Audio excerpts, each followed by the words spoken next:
Do that, we're recording.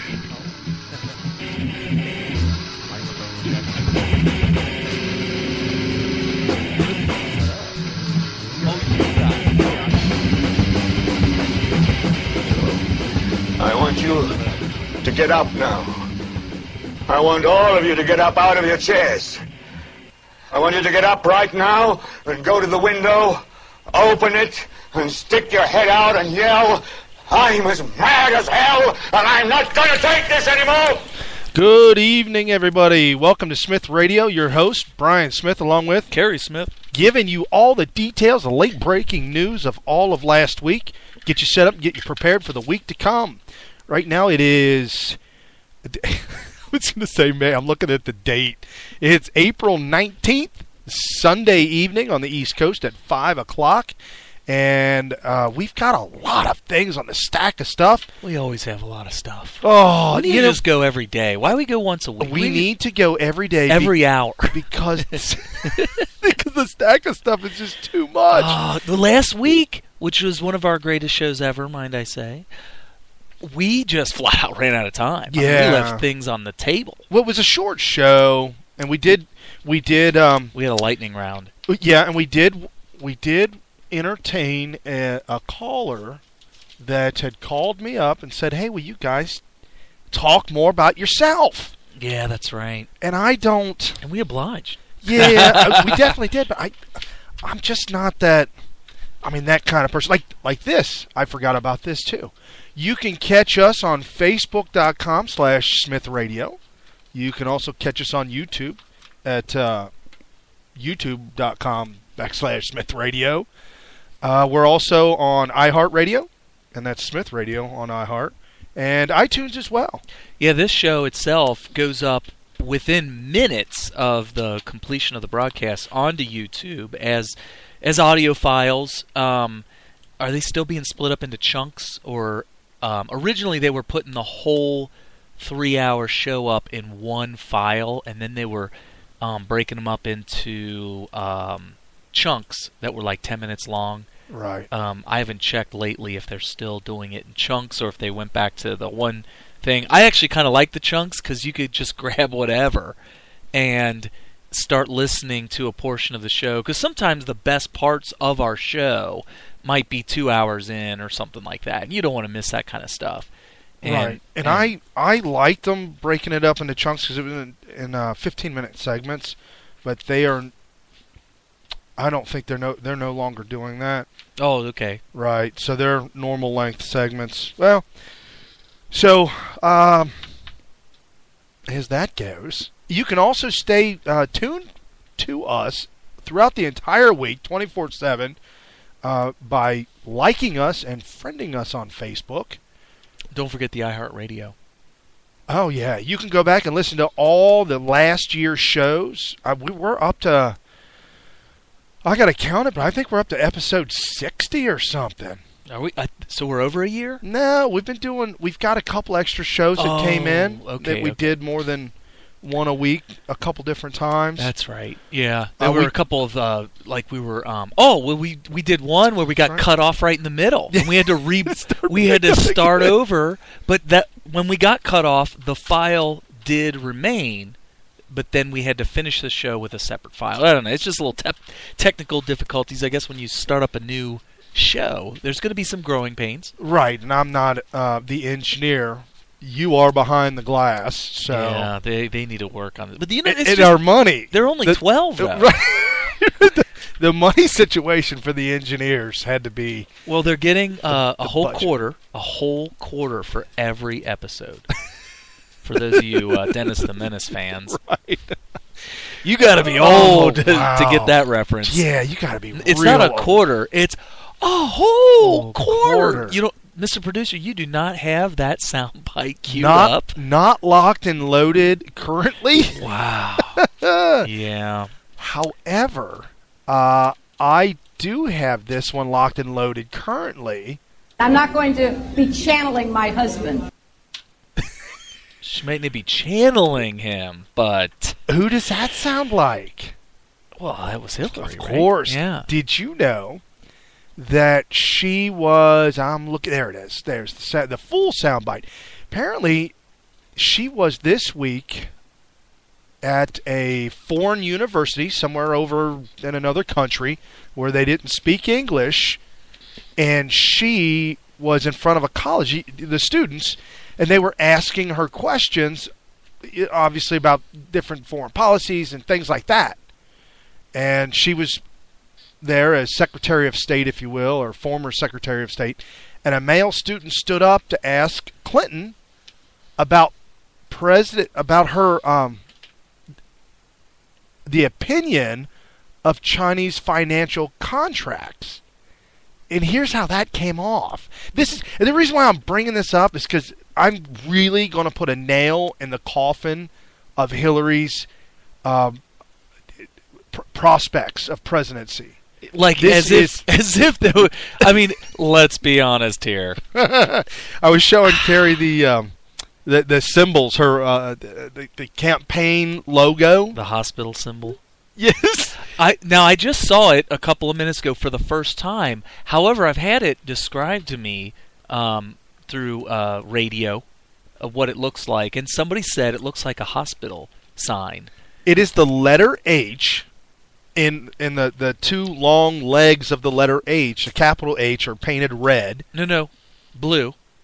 If the one that you showed me was the legs of the H are blue. Oh, the blue, right. But the arrow, or the middle line going through the H to make the H is a red arrow pointing right. Which is interesting because if you look at a hospital sign on the street that indicates the direction of a hospital, it would be a blue sign with just a single block letter white H in the middle of a blue sign. Right. This is an actual blue letter, which is close enough. It's the same font, by the way.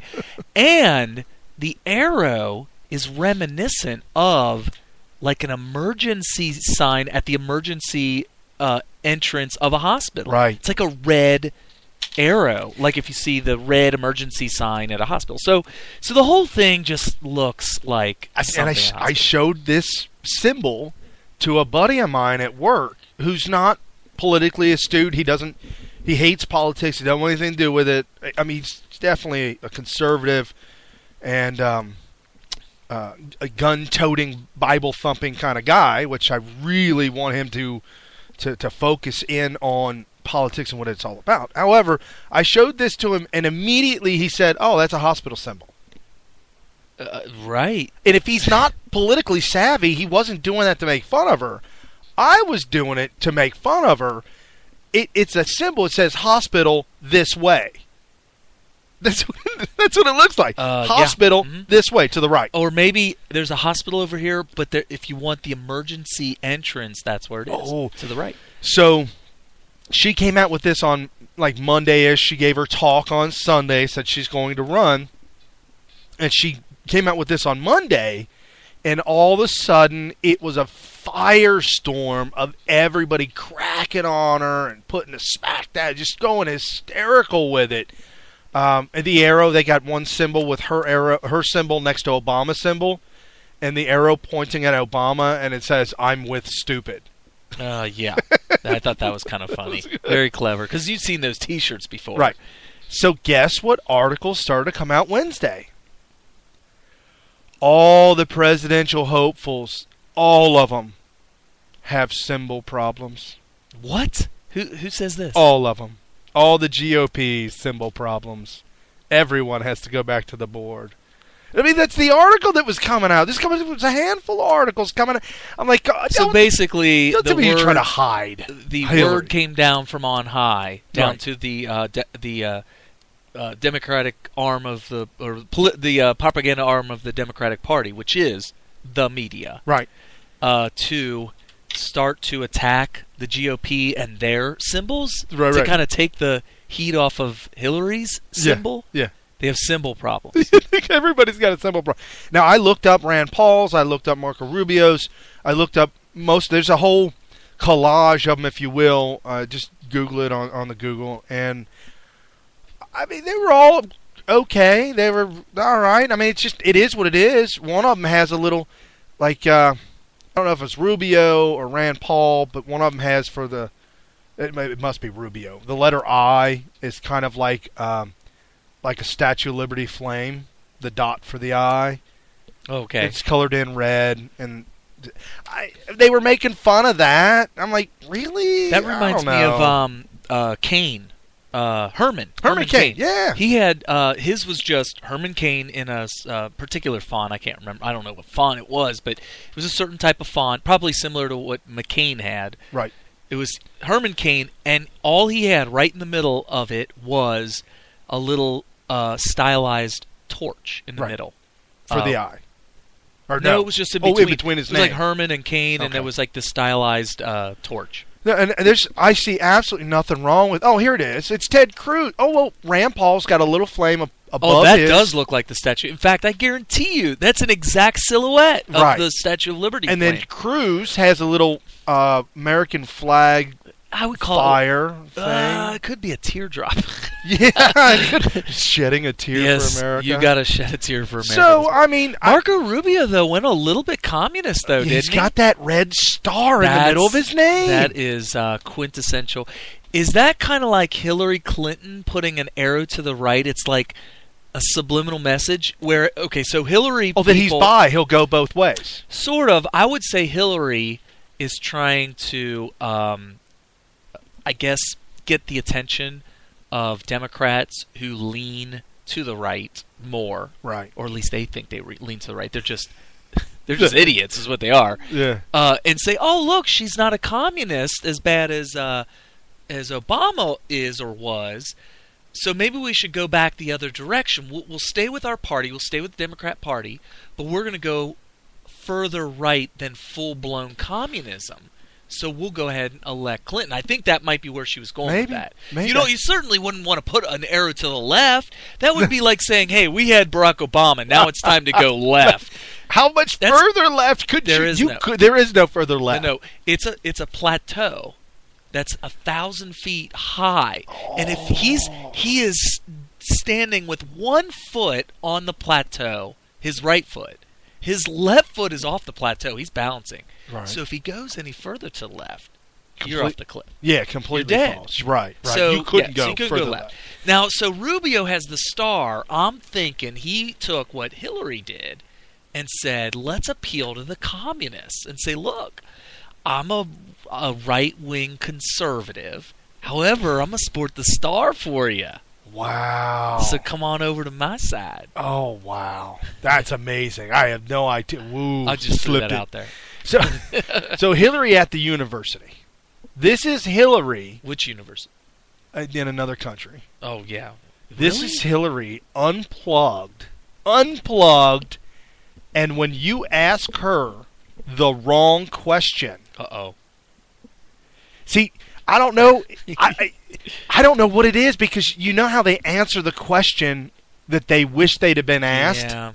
Here's what happens when they forget that golden rule. Ooh. So this is the kid talking and the translator, and then Hillary responding. We've all heard about the Chinese contracts in this country. Their interferences from the World Bank against this contract. What does Mr. Clinton think through the mouth of Mrs. Clinton? And what does Mr. Mutombo think on this situation? Thank you very much. Wait, you want me to tell you what my husband thinks? My husband is not the Secretary of State. I am. So you ask my opinion, I will tell you my opinion. I'm not going to be channeling my husband. You know, I got to give her some props for that. Hold on. I would have been equally insulted by that question. How is that not an extremely insulting question? Okay. But this question was relayed incorrectly through the interpreter. Oh, so she's blowing a gasket, and the real questioner is probably like, what's wrong with her? Why is she mad at me? What did I do? What did I do? I do not know what I did. What did I do? Yes. I don't know. What country was that? That was India. Oh, this was a this was a this was an African country, somewhere in the Congo. So it wasn't really that important to me where it was. It was. So she blew a gasket, and she jumped the gun. So well, everybody knows. The rumor is that she's got an explosive temper. Right. No, explosive. Yes. She bashed her husband's skull in while he was president. With the reports were from all the White House aides and the right. The butlers and the slaves and whatever else they have in there. The slaves. The people that are dusting and all that. Right. The butlers and the maids and all that. They're just yikes. So they overheard or maybe even saw furniture flying. And it ended up causing some major injuries with Mr. Bill Clinton. Right. So she apparently, and this, I don't know if I'm reading into it, but I honestly believe that there was some angst, some like people are thinking that she would govern, or that her husband would overshadow her, or maybe this was her projection. But you said there was a that they interpreted the interpreter got the translation wrong. Right. So I don't know. However, SNL did another skit on her. Another one? Yes. Well, they're so popular. Well, here's the thing. I got it. Let's walk so this through. SNL is Saturday Night Live, which people listening to this the show. day before her big announcement on Sunday, whether she was going to run it up. So go ahead. Okay, so last week they did a skit on her, just blasting her. That's maybe a couple of weeks ago. Yeah. 1 or 2 weeks ago, and it was, it went absolutely viral. Why? Because that's courage, comedy, something different. Yeah. And people, it was entertaining. It was great. And so what does Saturday Night Live do? I think that they were like, wow, I didn't know that going that route, going down that road was going to create something more popular than we've done in 15 years. Oh. Or 20 years, yeah, 20 actually. years. It's been a long time. Maybe even 25, I don't know. Well, I didn't realize. So they went back to the well, is what we're saying. Right. Well, I thought that they certainly would be covering for her. I didn't think. Well, and if not covering for her, then being taken to the woodshed. Oh. There were people all week that were like, whoa, you do not do that to the Clintons. Well, Hilary, apparently, there was a report out that Hilary gave the news media directives on how to respond to her, what to call her, what names to use to call her, and what words you're never supposed to say. And there's about one word her or anything. There's one word that wasn't on the list that we should use now because we're allowed to because it wasn't on the list. Oh, it wasn't on the list. Okay. Of words to use, and Rush, I got to give him the props for this. He figured it out. He informed all of us on what word was appropriate. Okay. Cankles. Oh, that's not on the. It's not on the list. Cankles is not on the list. What? Can you describe to the viewers what a cankle is? Well, from what I know, a cankle is, when you get older, you see like a grandma or somebody who's like 150 years old, their ankles aren't really ankles anymore. They're more of a trunk. Yeah. More of a trunk. So people call them cankles. Okay. And because of her age and gender, because men, I don't think, get the cankle. No, it's like a female older. So this is not only sexism, but ageism, or what do they call it? Which is funny because nobody ever called ageism. They never pulled the age card when Reagan was running. No. The Urban Dictionary on cankles. Can somebody... Okay, go ahead and read that one off. The area in affected female legs, where the calf meets the foot in an abrupt, non-tapering terminus. Terminus? Okay. Medical cause. Tissue surrounding the tendon, probably worsening by weight. Oh! It's worsened by weight gain. Uh-oh. So not only are we being sexist and we're being ageist, but we're being... An improved appearance only by wearing boots.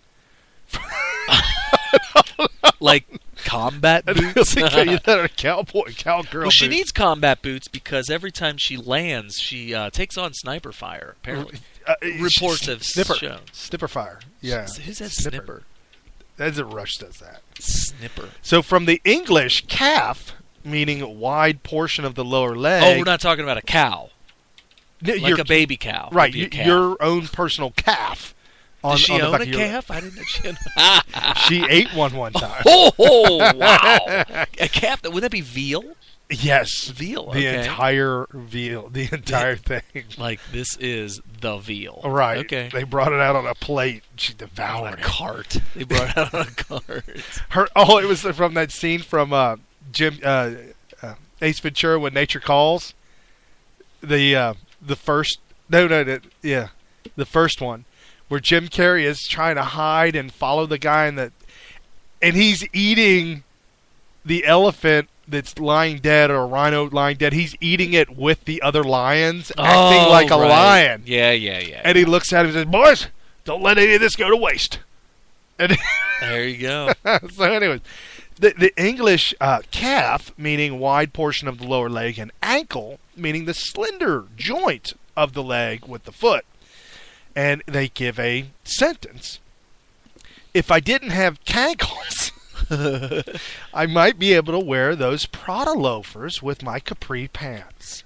Okay. Well, she wears suit pants. Right. Or pantsuits. Pantsuits, so as not to expose the cankles. Okay. I don't understand the phrase pantsuit, by the way, because what is that? It's a suit, but men wear suits. But she's wearing pants, but men wear pants. What is a... Well, they call it a pantsuit because it refers to a female wearing a suit. Now, when she... With pants. With pants. Whereas normally they would be wearing like a dress? Well, no, but if she wore a suit, people would think she would have a tie on.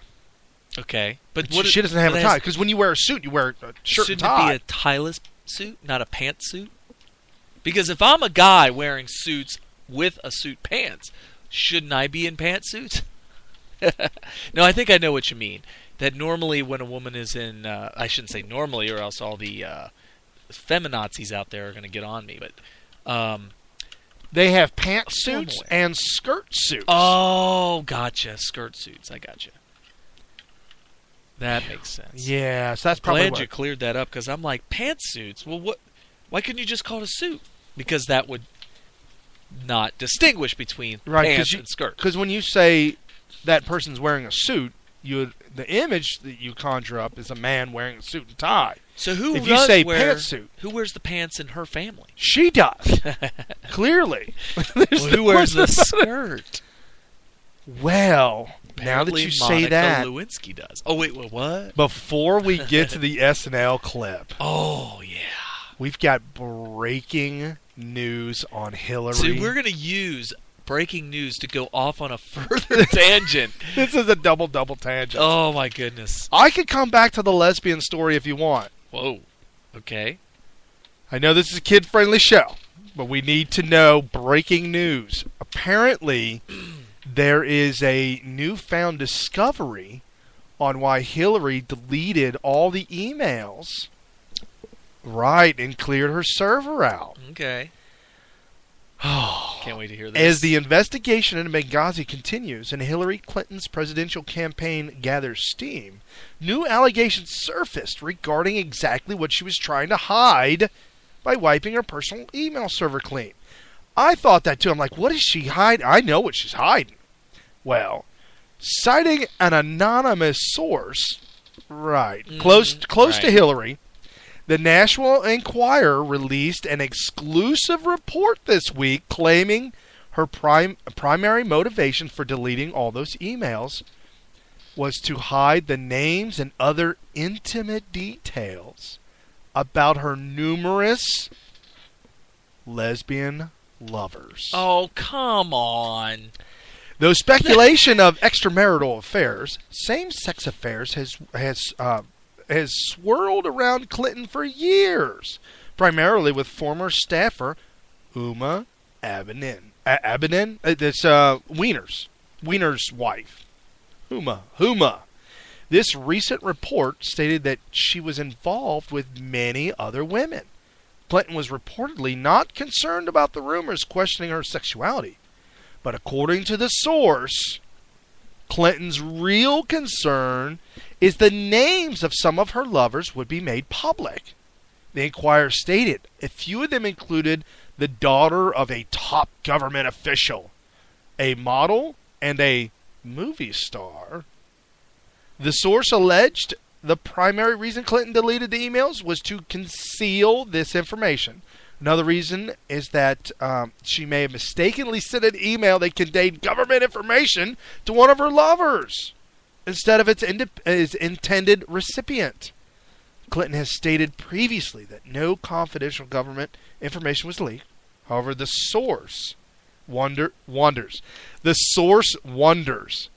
Okay, when you quote a source, that's one thing, but when you're quoting the source wondering. Yeah, that's kind of odd. Are we getting That's awkward? Are we getting a little far out there? Yeah. The source wonders if precisely that happened. How many of her romantic partners might have accidentally received emails containing sensitive information? The HT Western Journalism, although the Inquirer is not necessarily the most credible of news sources, they have had some success breaking such sensational stories about prominent figures in recent years. And speaking of credibility, Hilary is slipping with each day that passes as more allegations are brought to light. Americans must be vigilant in ensuring that yet another Clinton does not further tarnish the White House. Well, that was by America Rising, by the way. Pretty awesome. Whenever you burn information that could either verify something or verify that something didn't happen. Right. All conspiracy theories are on the table now. They gotta be. And you know, here on Smith Radio, we are not conspiracy theorists at all. But we will entertain. Well, I mean, what we'll do is we'll say, okay, here are all the conspiracy theories. You got A conspiracy theory, B conspiracy, and we'll throw them all out there, and we'll give you our opinion on them. And a lot of times we're like, this is why this theory is stupid, and then we'll explain that. Right. So we're just here to inform you. I mean, it's no shock and awe to anybody if Hilary came out as a lesbian. It would be shocking to me. Really? Yeah, because to me she seems, and believe me, I've met some people that are like this. Not everybody. I guess you'd say every person is different, and some people are like the sexual deviants, kind of like your Bill Clintons. They're looking at every single... He's a pedophile rapist, but yeah. Yeah, I mean, I guess if somebody was unwilling or whatever, and I'm sure there were a couple of those, or, whatever. Not like Bill Cosby or anything. Maybe like Bill Cosby. Who knows? But, yeah, there's the people that look at every single person of their sexual desire as a possible sexual conquest and all that. There's also those people that are on the other side of the spectrum. They're just... like asexual? Yeah, like when we were kids, we would call them, we real young kids, we'd call them freezers. You ever heard of that one? Yeah, she's cold as ice, I know. Yeah, one of those things. So, I always looked at Hilary as a freezer. As somebody that was like, you want what tonight, Bill? Maybe tomorrow, or something like that. Or, where's that intern? Yeah, can't you just find an intern or something? I know there's at least 50 of them running around here at all times for some. It's like why does it have to be me? Come on, it's like a daycare center. Is that what you say? Yeah. Oh my gosh! Oh man, can't you get one of those tour groups that are coming through? Oh, whoa! What do you mean they just left? Go chase down that yellow bus! Whoa! Oh man! Did we should jump the shark? Wow! So, and that's the way. To me, it seems like the thing that really turns her on is the prospect of more power. Yes, yeah, I agree with you. Power 100%. over people.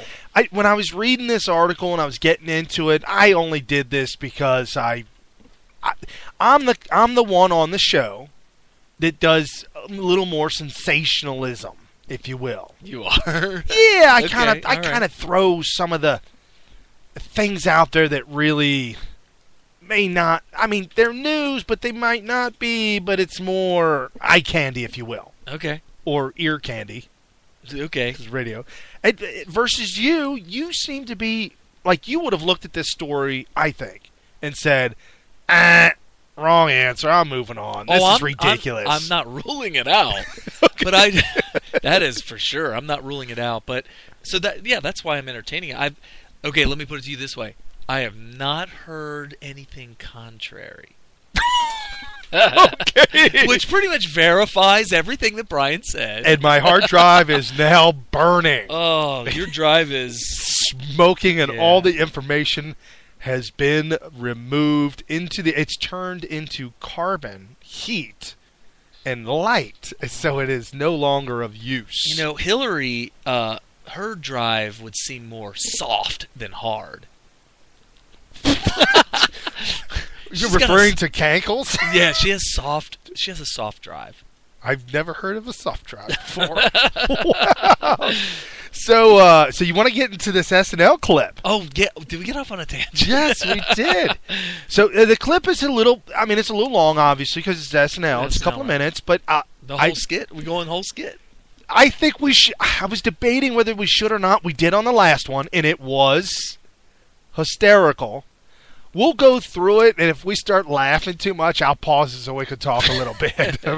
Well, we don't want the audience to miss a punchline or anything. No, correct. Yeah. So here we go. SNL, go for Hilary for president. Okay, tomorrow's the big day, Mrs. Clinton.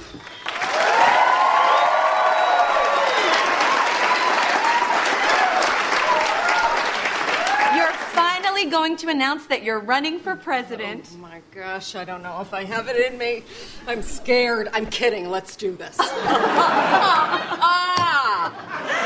Oh, Hilary, you put the hill in hilarious. Now, since we're announcing your candidacy via social media, we thought it would be fun if you actually filmed the video yourself on your own phone. That way it seems more personal and intimate. Personal and intimate, yes. I better take off this jacket then.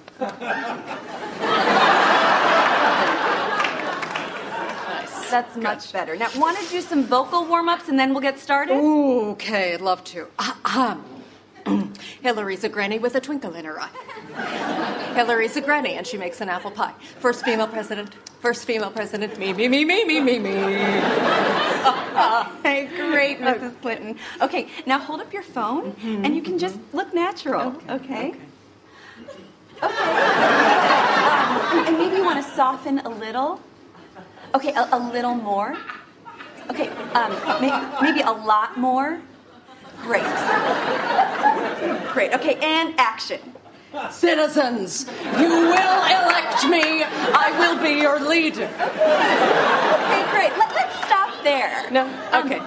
Ma'am, I think you may be coming off as just a little hard. Oh, shoot. What part? Well, sort of all of it. But that's okay. Let's try again. And remember, you said this new campaign is not about you. No. You know, it's about the people. So let's try one where you don't say I or even your own name. Okay. Oh, that'll be easy. Got it. Hello, 'tis I, Hilary Clinton. Let's stop again, okay? You said I and your full name immediately. Yes. Oh, shoot, I did? Yeah, but don't worry. Okay. We'll just delete that one off your phone. Okay. Well, know a thing or two about that, right? Oh, Christina, meet my hand in the air. Okay. Thank you so much. Yes. Good. Okay, let's keep going, and this time maybe focus on all that you've done for women's rights. Oh, okay, that's good. I am running because I want to be a voice for women everywhere. Did someone say women everywhere?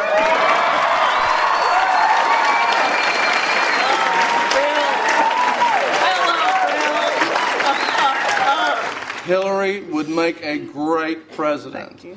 And I would make an even greater first dude. Thank you, Bill. That's nice. Hillary, isn't it crazy that phones can take videos now? Yeah. I mean, if they could have done that in the 90s, I'd be in jail. Great Bill. I love jokes about that. Okay, I get it. This election is about you. Mm-hmm. I don't want to hog your limelight. I am leaving. Look at me go. Yeah. Bye. I'm gone. Aren't we such a fun, approachable dynasty? All right, you know what? Let's refocus on your candidacy. Okay. And remember, the new Hillary is humble and gracious. Yes, got it. I know this election season won't be easy. I'm sure I will face some stiff competition from my fellow Democrats. People like Martin O'Malley, who could really give me a run for my money.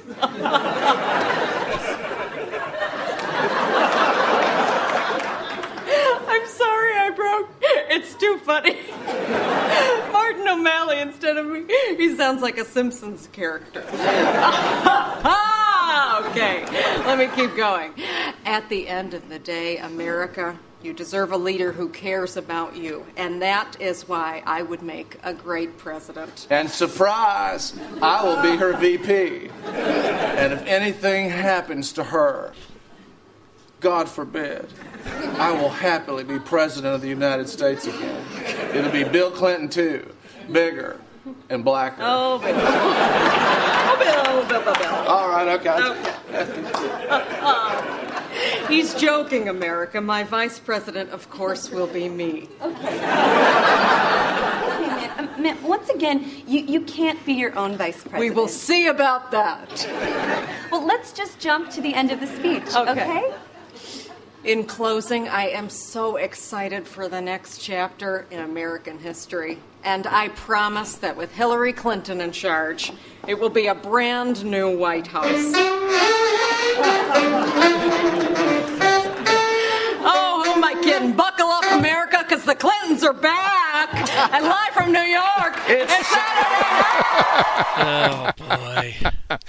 Buckle up, America. The Clintons are back. So did you see the video then, or did you just hear the audio? I watched the video, and it was so hysterical. Yeah, she totally... she channels. She's Hillary. She's channeling Hillary, and even the look, the facial expressions, the entirety of the awkwardness is all there. It's encapsulated. It is in this amazing how awkward she makes me feel watching her being awkward. It's how do you tell an actor, a professional actor, actress, whatever, to act like you're acting? And she did it perfectly. Yeah. Act like you're a really bad actor.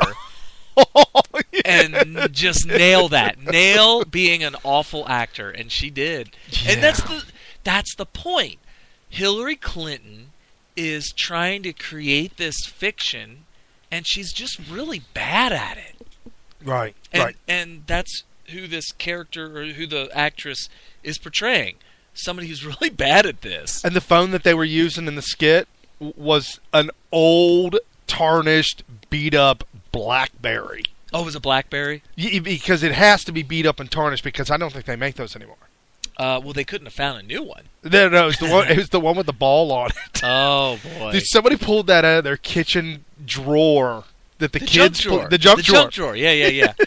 Where they put the scissors and the safety pins and paper clips. My kids play with our old phones. Oh, okay. And they pretend to be talking to each other. Mm-hmm. And the one BlackBerry, when they switched over to the no ball, but it's a it's like a pad. Yeah, it's a viewing window or some sort. Well, it still works. They're so far behind. In the sense that she plays, I've loaded music on it, and she uses it as like a music player. Okay. Other than that, it's just a hunk of So plastic. they used the BlackBerry in this skit, which I thought was a nice touch. Yes.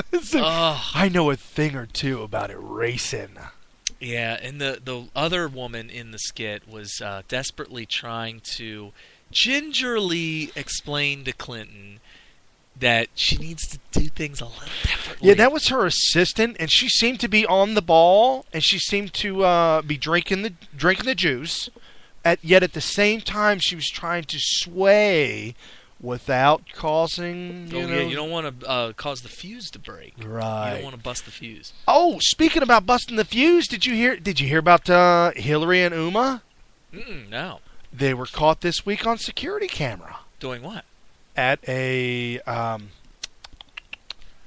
what's the place that makes the big giant burritos and rolls them up in aluminum foil? Every place? No, you walk in and that's all they serve you. And Del Taco? No, when I say burrito. That's the only place I know. Well, you folks know what I'm talking about. Yeah. Taco Bell? No, it's not a taco. It's a giant burrito. And you can have anything on it, whether it be meat, beans, Coach? right? No, they make it in front of you at the restaurant. Oh, Chipotle. Whew, boy, we brought Carrie back around. By the way, how do you not know the name of Chipotle? Come on. Well, I'm seeing the CH in my mind, and it's not just not coming out. So she was at Chipotle, okay, in line, getting a burrito with Uma, her and Uma only. Nobody else with them. Nope. Well, the security camera just showed the two of them. It didn't show the rest of the restaurant. They didn't have like a giant Secret Service detail. They both were wearing big, giant, blacked-out sunglasses inside. You mean the kind that like J-Lo would wear out in public? Right. And this was inside the restaurant, and it was reported she looked at nobody, and she spoke to nobody, and Uma didn't speak or do anything, and they jetted out as fast as they could. I don't want to be around these people. Okay, so hold on 2 days earlier, she's like, "Oh, I want to be so in touch with you people." Let's be realistic here. Let's look at real life. All right, we know what it's like to go through a campaign, right? We've been there before, right? Yeah, but you got to take advantage of the fact you're stopping off at Chipotle. Okay, so here's the two options. There's only one of two options. Or she was worried they wouldn't greet her with open arms. Let's just break this down shotgun style. Okay. There's only two possible options here. Chipotle. Either A, which is what everybody's thinking, she walked in there and she just feels awkward, so she just doesn't. She doesn't want to talk to anybody because she is awkward, right? Inherently. But I don't think that's the answer. Okay. The truth of the matter is she's going to do whatever her handlers tell her to do. So her handlers are telling her, just go in there and don't talk to anybody. Why didn't the handlers go in and get the burrito? Well, no, because this was a photo op for her. What? They have to show her eating human food. Oh, man. As opposed to nuts and bolts and oil. There you go. I thought you were going to say something. Because she's wow, this is a kid-friendly show. I want to be your leader. She's eating nuts and bolts. So anyway, I see where that could have gone awry very fast. Yes, that's why we sidestepped that landmine, right? Woo. So and talking about it doesn't make it worse. So she's eating human food, and they have to show that to people. That they should show her put her pantsuit on one leg at a time. Cankles and all. It's thinking about that. I should have said one cankle at a time. That would have been. That would have. I missed an opportunity. Missed opportunity. So apparently, in the SNL skit, at the very beginning, she says, "Okay, let me get comfortable," and she goes to take off her pantsuit top. The jacket. Right. She rips the jacket off. Buttons all, rips it off, takes it off, and she's got the exact same jacket on underneath. Right. So it was a joke on getting comfortable. She doesn't get comfortable. Her idea of getting comfortable is not. It just doesn't happen. No. That was a very good. Whoever came up with that is brilliant. Oh, absolutely. Like that's her way of getting comfortable, taking off the pantsuit top and having the exact same thing underneath it. Right. It's as if she didn't do anything, which is exactly what she does. Nothing. Oh, yeah, absolutely. Ever. No. Yeah. No. She's awkward, and that's the end of the story. Something Rush. I didn't get to the other thing. Yeah. Real quick, back to the Chipotle. Yeah.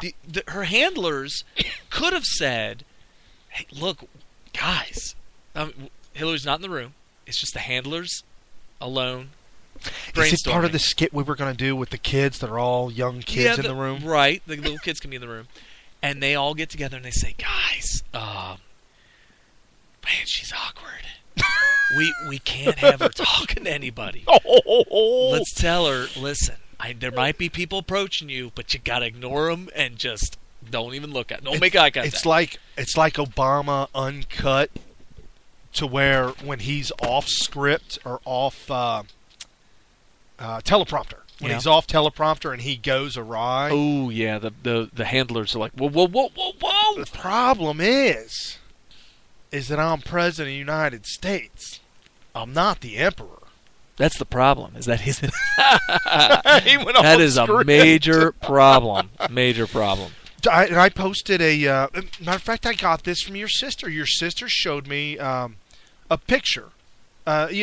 People post these pictures up on Facebook all the time, and it's a picture of one individual man. I'll tell you his name in a minute.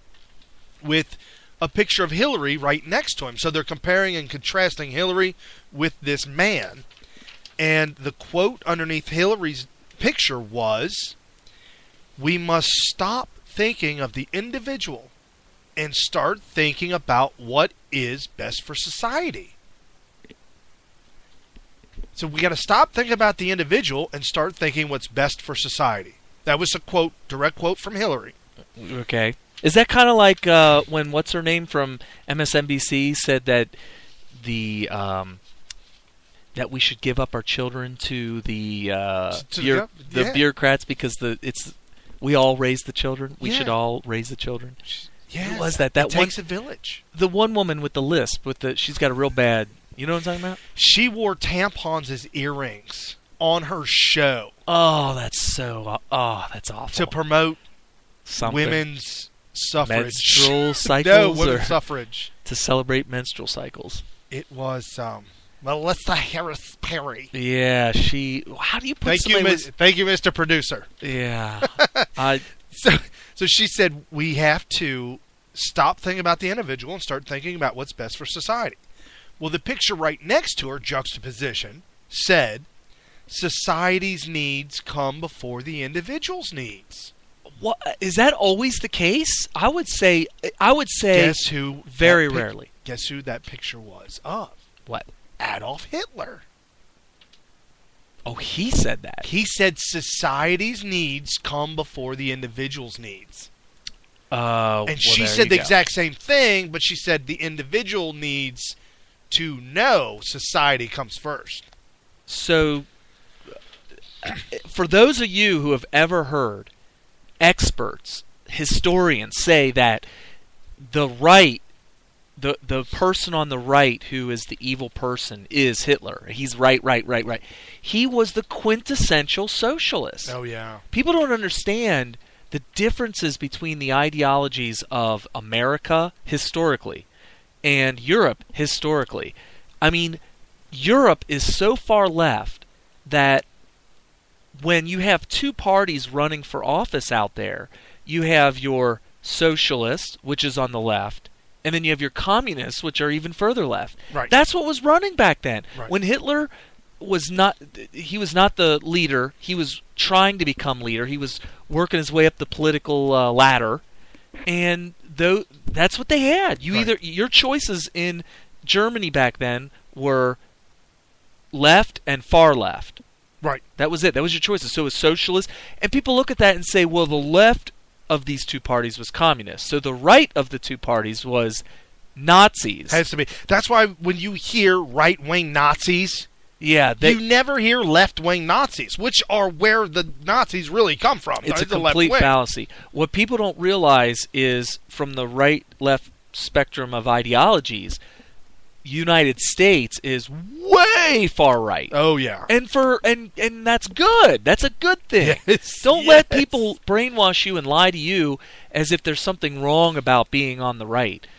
And you give the power to the individual because as the individual pursues what's best for themselves, it ends up by default being good for society. Right. That's the point.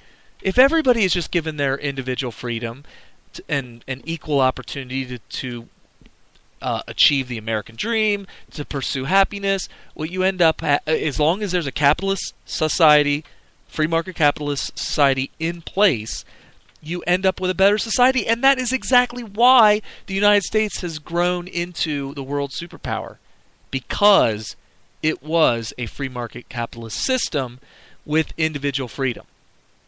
Period.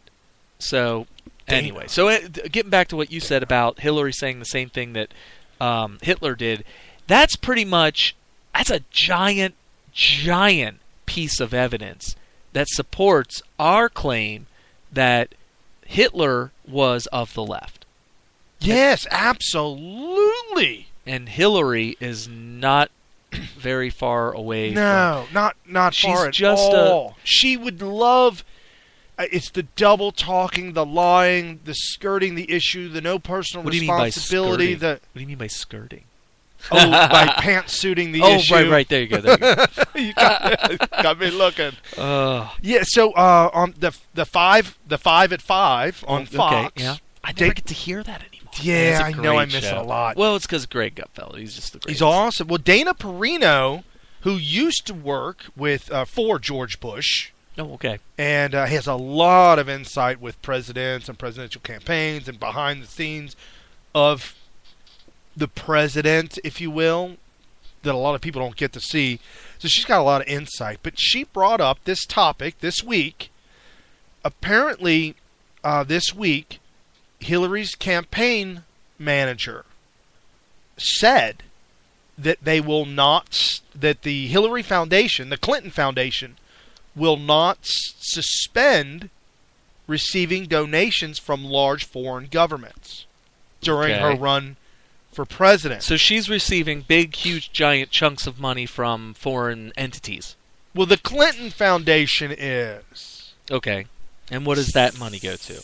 I don't know. I guess the Clinton Foundation could then...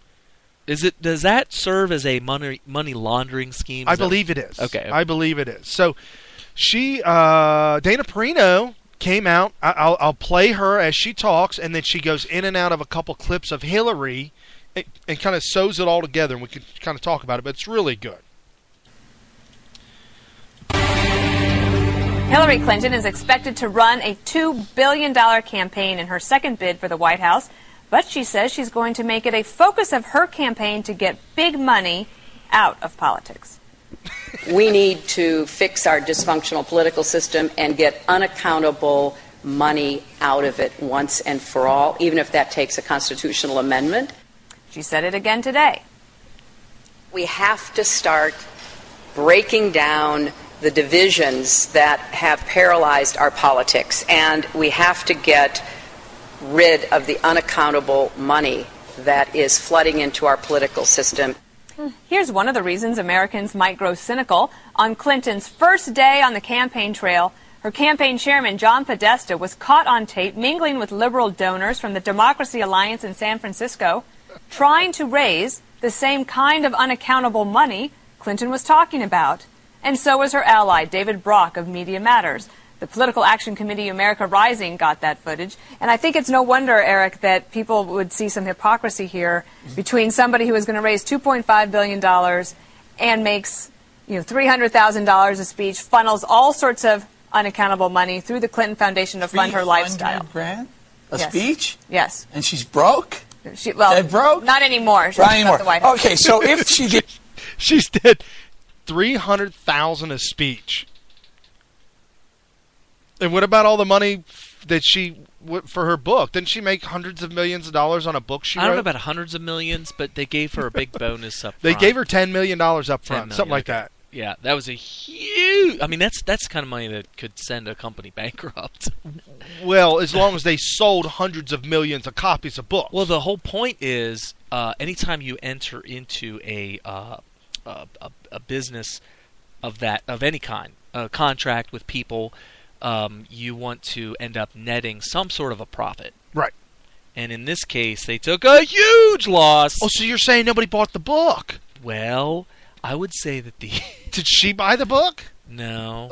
Well, she could have with the kind of money she got. She could afford to buy her She book. should have taken that $10 million and bought her book. books It just to make it look good. Talk about an incestuous relationship. Oh, my man. gosh. So what do you think about this big money? Well, we know that Obama took big money from foreign governments.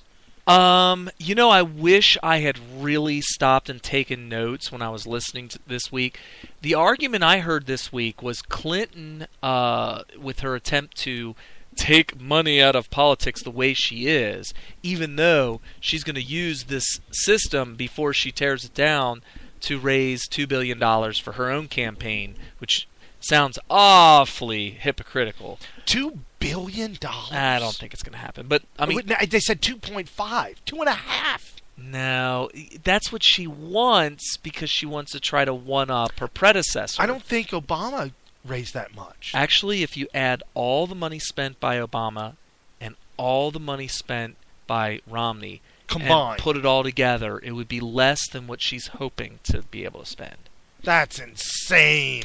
But here's the thing. What I heard this week was somehow this is a scheme that they're trying to use, that Hillary is trying to use to create a one-party system in America. What? Yeah. So $2.5 billion will create a one-party system? No. Eliminating big money. The big money out of politics the way she wants to will end the two-party system. Will end up with a one-party system. It would just be the Democrats and that's it. Because somehow they won't follow the rules, and but I'm the sorry, Republicans will follow the rules. I didn't know we were going to talk specifically about this, but that it's just that it was breaking news on Hillary saying that America Rising is a website that I subscribe to, and I'm friends with them on Facebook as well. If you don't have America Rising on your computer, on your like you're saved as your favorites, you need to go there. And you need to save their favorites because they are fighting for the freedoms of America. And their vision of America is turning the corner, turning around and turning away from all these communists to finally become that free country that the Founding Fathers initially wanted us to be. So America Rising, they put together a video, but I've got the audio of it. They put together a video, like a montage, if you will, of Hillary, and this is it for Hillary. This is the whole enchilada. This is Hillary wrapped up in a nut shell, completely. And get this video out. It's on the Facebook with us, and we've shared it a lot. Get this video out to your friends and your family because this is Hillary, in her own words, put together in a montage. So let me play that for you right now. You guys are going to love it. You know, our Constitution is being shredded. We know about the secret White House email accounts. As Secretary Clinton unilaterally decided to wipe her server clean and permanently delete all emails from her personal server. I'm proud of the work we have done to elevate diplomacy and development. Our allies don't trust us. Our enemies don't fear us. The death of an American ambassador. 3 members of a U.S. security team on the ground in Benghazi. What difference at this point does it make? The Senate Intelligence Committee review found the attack was preventable. The report blamed the State Department for not increasing security in Benghazi. Secretary of State Hillary Clinton, they wanted to reset relations with Russia and with Putin. How'd that go? How's that working out? Not really working out well. The Russian military now being directly involved in fighting Ukrainian government forces. Many of the members of Congress of both parties who have gone to Syria have said they believe he's a reformer. I remember landing under sniper fire. There was no greeting ceremony, and we basically were told to run to our cars. Now that is what happened. There was no sniper fire. I misspoke. Yeah, I totally misspoke. But we came out of the White House not only dead broke, but in debt. Looking at the book advance she had, was leaving the White House $8 million plus. You know what? Rich people, God bless us. Quinnipiac University found Hillary Clinton's lead is dwindling against Republican candidates. A new poll out this morning shows former Secretary of State Hillary Clinton losing ground. Is losing ground in key states, including Iowa. Are you just saying America should blindly trust her judgment? There's one set of rules for the Clintons. You remember Whitewater? Do you remember Foulgate? You remember Travelgate? You remember Pardongate? You remember Benghazi? Less than half say Mrs. Clinton is honest and trustworthy. I think I'm probably the most transparent person in public life. Professor Chaos! Professor Chaos. Professor Chaos. Okay. Oh, yeah, that's a pretty devastating sounding ad right there. Dude, that is I mean, all those things. Think about all the, like he was saying, all the Travelgate, the Watergate, the all the stuff that she was involved in. Even as a young lawyer, when she first started out, she got kicked out of the law firm for being dishonest as a lawyer. Yeah, I did hear about that a while ago. I forgot about that. Yeah, that's really revealing about her character. Yes, if you're a young kid fresh off the beat from law school, and you're kicked out of a law firm because of being dishonest. Yeah, I mean, that's good. You could have your law license revoked. For saying something that like that. I mean, everybody has an opinion on lawyers. Sure. So imagine taking a group of lawyers and saying, which one of these is the worst? The one that's so bad, even the lawyers are like, whoa. we can't go. We don't need people like this. You remember the band Guns N' Roses? Yeah. Mm-hmm. Okay, the guitar player, his name was Slash. Yeah. When Slash tells you your drug habit is out of hand, oh man! And they kicked the drummer out of the band because he said that to him. Hey, Slash said, you need to clean up, man. Your drug habit's out of hand." Wow. That would be like Ozzy Osbourne saying, "Bro, your drug habit's out of hand." Oh, yeah, man. I know. I did the sniffing of ants one time, but that was just a joke. It was just a joke. We were just joking. It wasn't real. You can't get high off of ants anyway. What are you talking about? Actually, I wish I could do an impersonation of him because that would, mumbling. I don't know. I don't have the British accent. I don't know what accent that is. It is amazing to listen to him try and speak on his show. But when he's in concert, what is that? When he sings, and it's clear. It is like he is channeling his young self. Because I saw him in 2009-ish. That is so weird. I saw 2008, 2009. You mean live? Live. Oh, okay. Live concert in L.A. It was for a charity or something event. Uh-huh. And they literally, two guys are literally carrying him up the stage, and this was the time when his show was real popular, and he was starting to close out the show, and in the show they showed him working out with weights and trying to get back into shape, and they were carrying it up to the mic, and he didn't move. He was like a frozen statue. Yeah, he was like a statue. Yeah. The music kicked up, and I was staring at him. I was like, This is not going to go well. Like, I really thought this was a train wreck, and it was shock and awe. Are you sure he wasn't lip syncing? Had to have been. Because it was shock and awe. It was amazing how well he sounded. I know. I've seen, not live, but I've seen footage of him doing live stuff, and it's like, wow, this is the guy that can't put a sentence together on his show. Anyway, so Hilary is in the law firm with a bunch of snakes. Just a bunch of evil people. That's right. What most lawyers are. And out of all these evil people, they look at her as, oh wow, we need to get rid of her. She is evil. She's the worst of the worst. So anyway, you will not believe it. Hey, you want to do something funny real quick? Isn't that what we've been doing? No, not funny. Affleck. Affleck. Ben is Benjamin. Yeah, Ben Affleck. Oh, man. Well, apparently, you remember how Sony got hacked? Oh, yeah. The Sony hacks? Oh, yeah. They're starting to uncover some really juicy emails. Right, because Sony has a bunch of stuff with regards to celebrities and stuff. Right. Okay. So this segment will be the low information, high... You mean my segment. I love talking about this stuff. Well, apparently there's a TV show that goes on, and it has something to do with roots.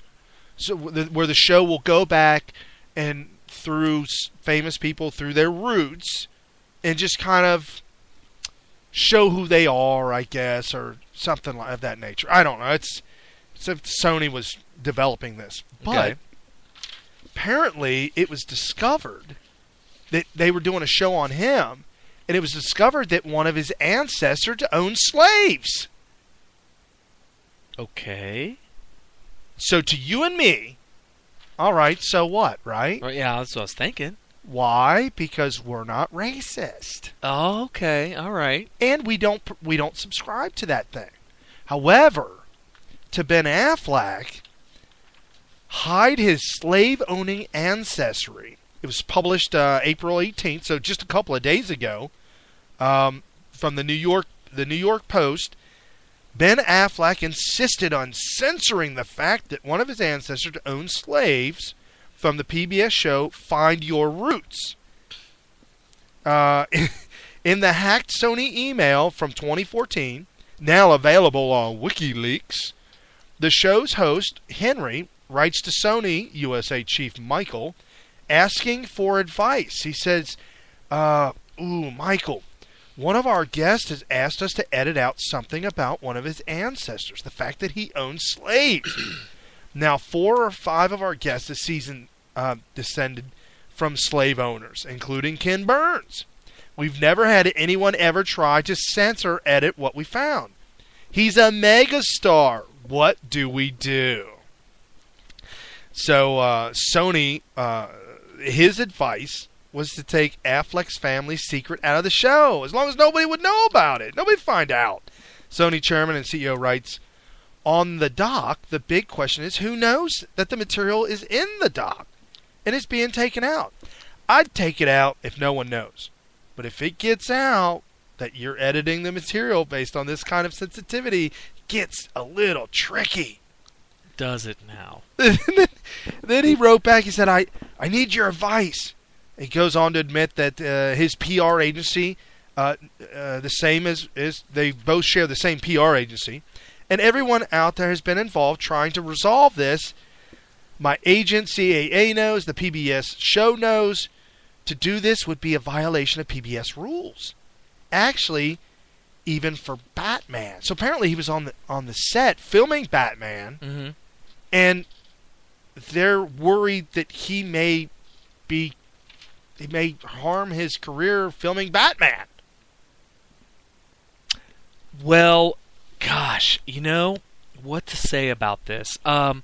First of all, it would be an embarrassment to him and a compromise to Sony's integrity if we hide it. That's okay, first of all, let me full disclosure here. Okay. To everybody listening, I am our family's genealogist, and yes, I've done a decade of research on not just my direct line and my auxiliary lines, whatever you want to call them, of cousins and second cousins and all that.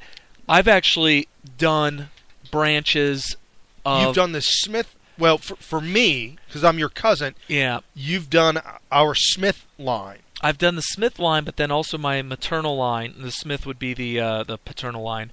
And also... You mean your mother's side? Yeah, my mom's side. And your dad's side. Well, the Smith side.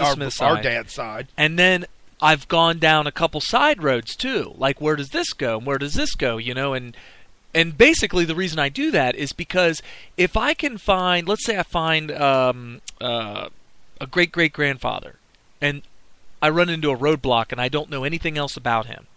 If I can find my third, fourth, fifth cousins real distant that share that same ancestor, maybe they have information on him that I don't. Oh. So I'll go down those lines. Okay. And so, 10 years of this. I was really deep into it. What you start to learn things. You start to learn things about ancestry in general. And just listening to this about Ben Affleck just oozes of complete ignorance. Absolutely. Because, first of all, you go far enough back, it's kind of like the 6 Degrees of Bacon. Kevin Bacon.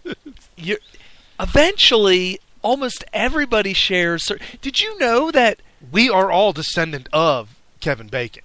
Right. Well, okay. Let me give you an example. This has been verified by Ancestry.com.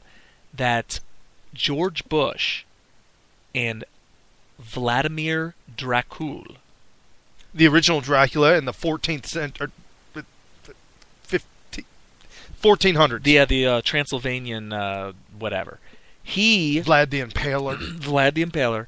They share an ancestor.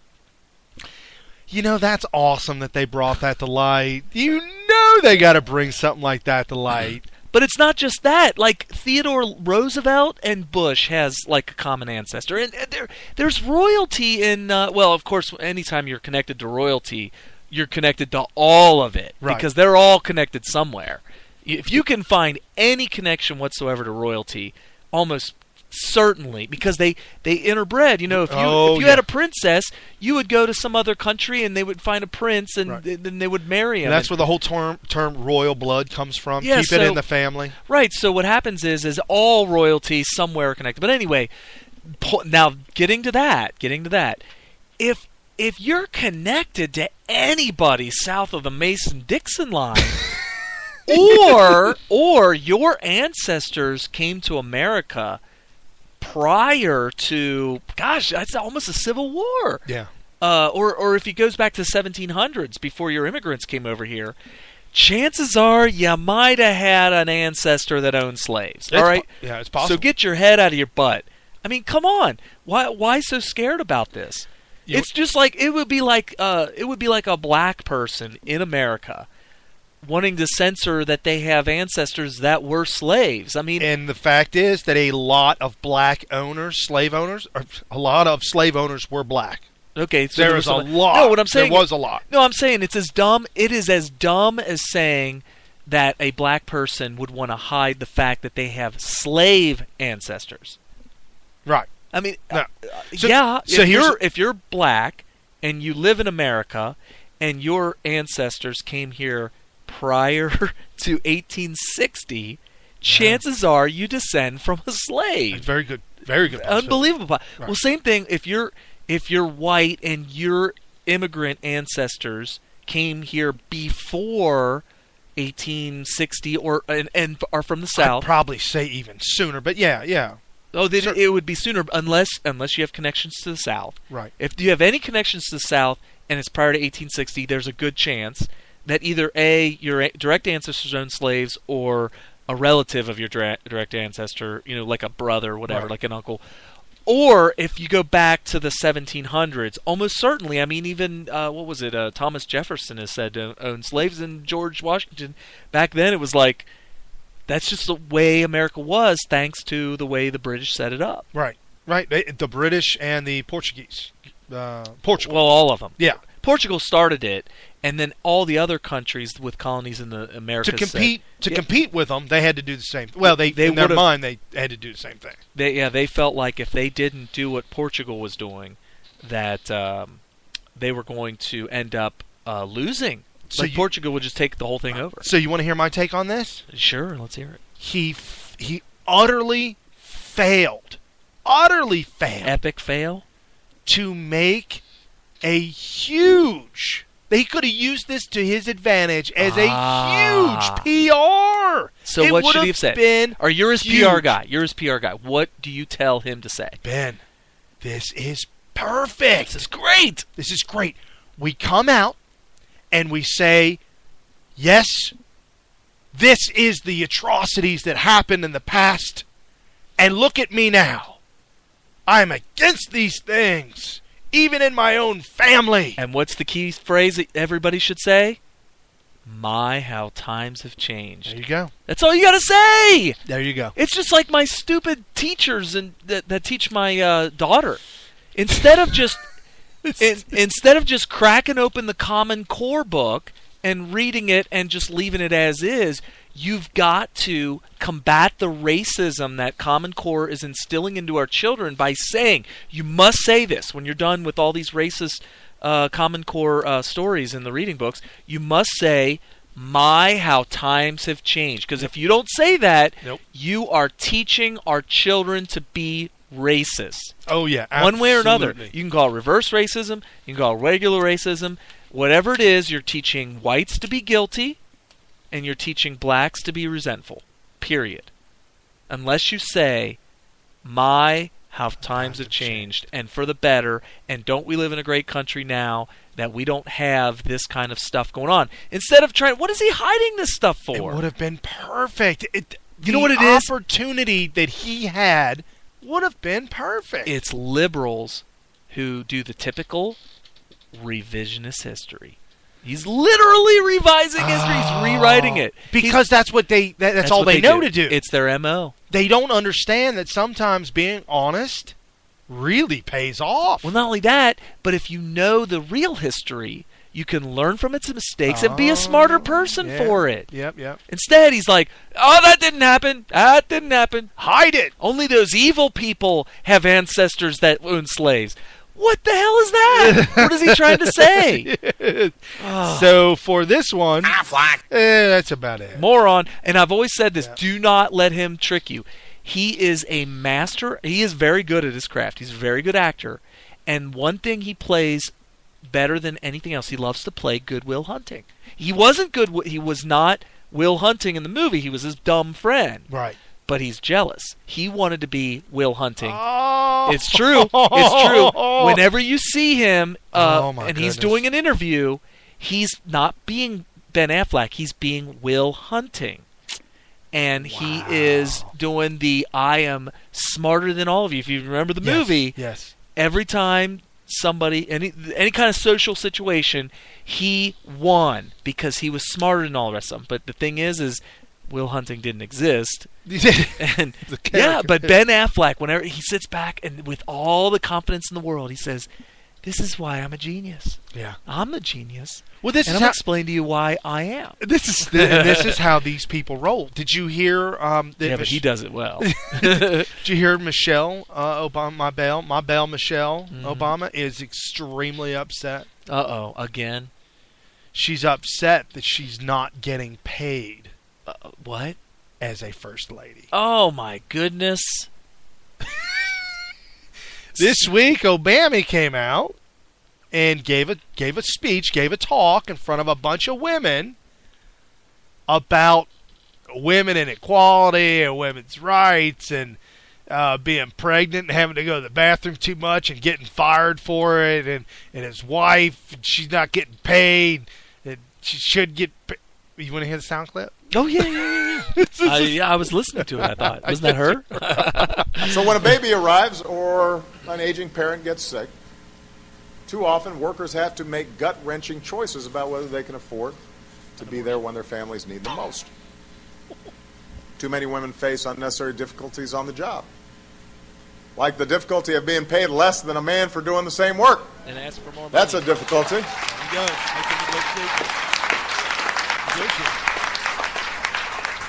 Or being reprimanded or fired for taking too many bathroom breaks when you're pregnant. Clearly, that's a man making that decision because they don't have 5 pounds of kicks pressing down on their bladder. Women can't even depend, by law, on getting a paid day off to give birth. So yesterday I traveled to Charlotte for a conversation with working women about the issues they care about most. Heard a lot about the wage gap and how it impacts families. And as I pointed out, ensuring equal pay for women is a no-brainer. Paying women the same as men for doing the same job, that's not hard. That's not hard. And it's not a women's issue. As I said yesterday, right now Michelle's not getting paid anything. And she points that out.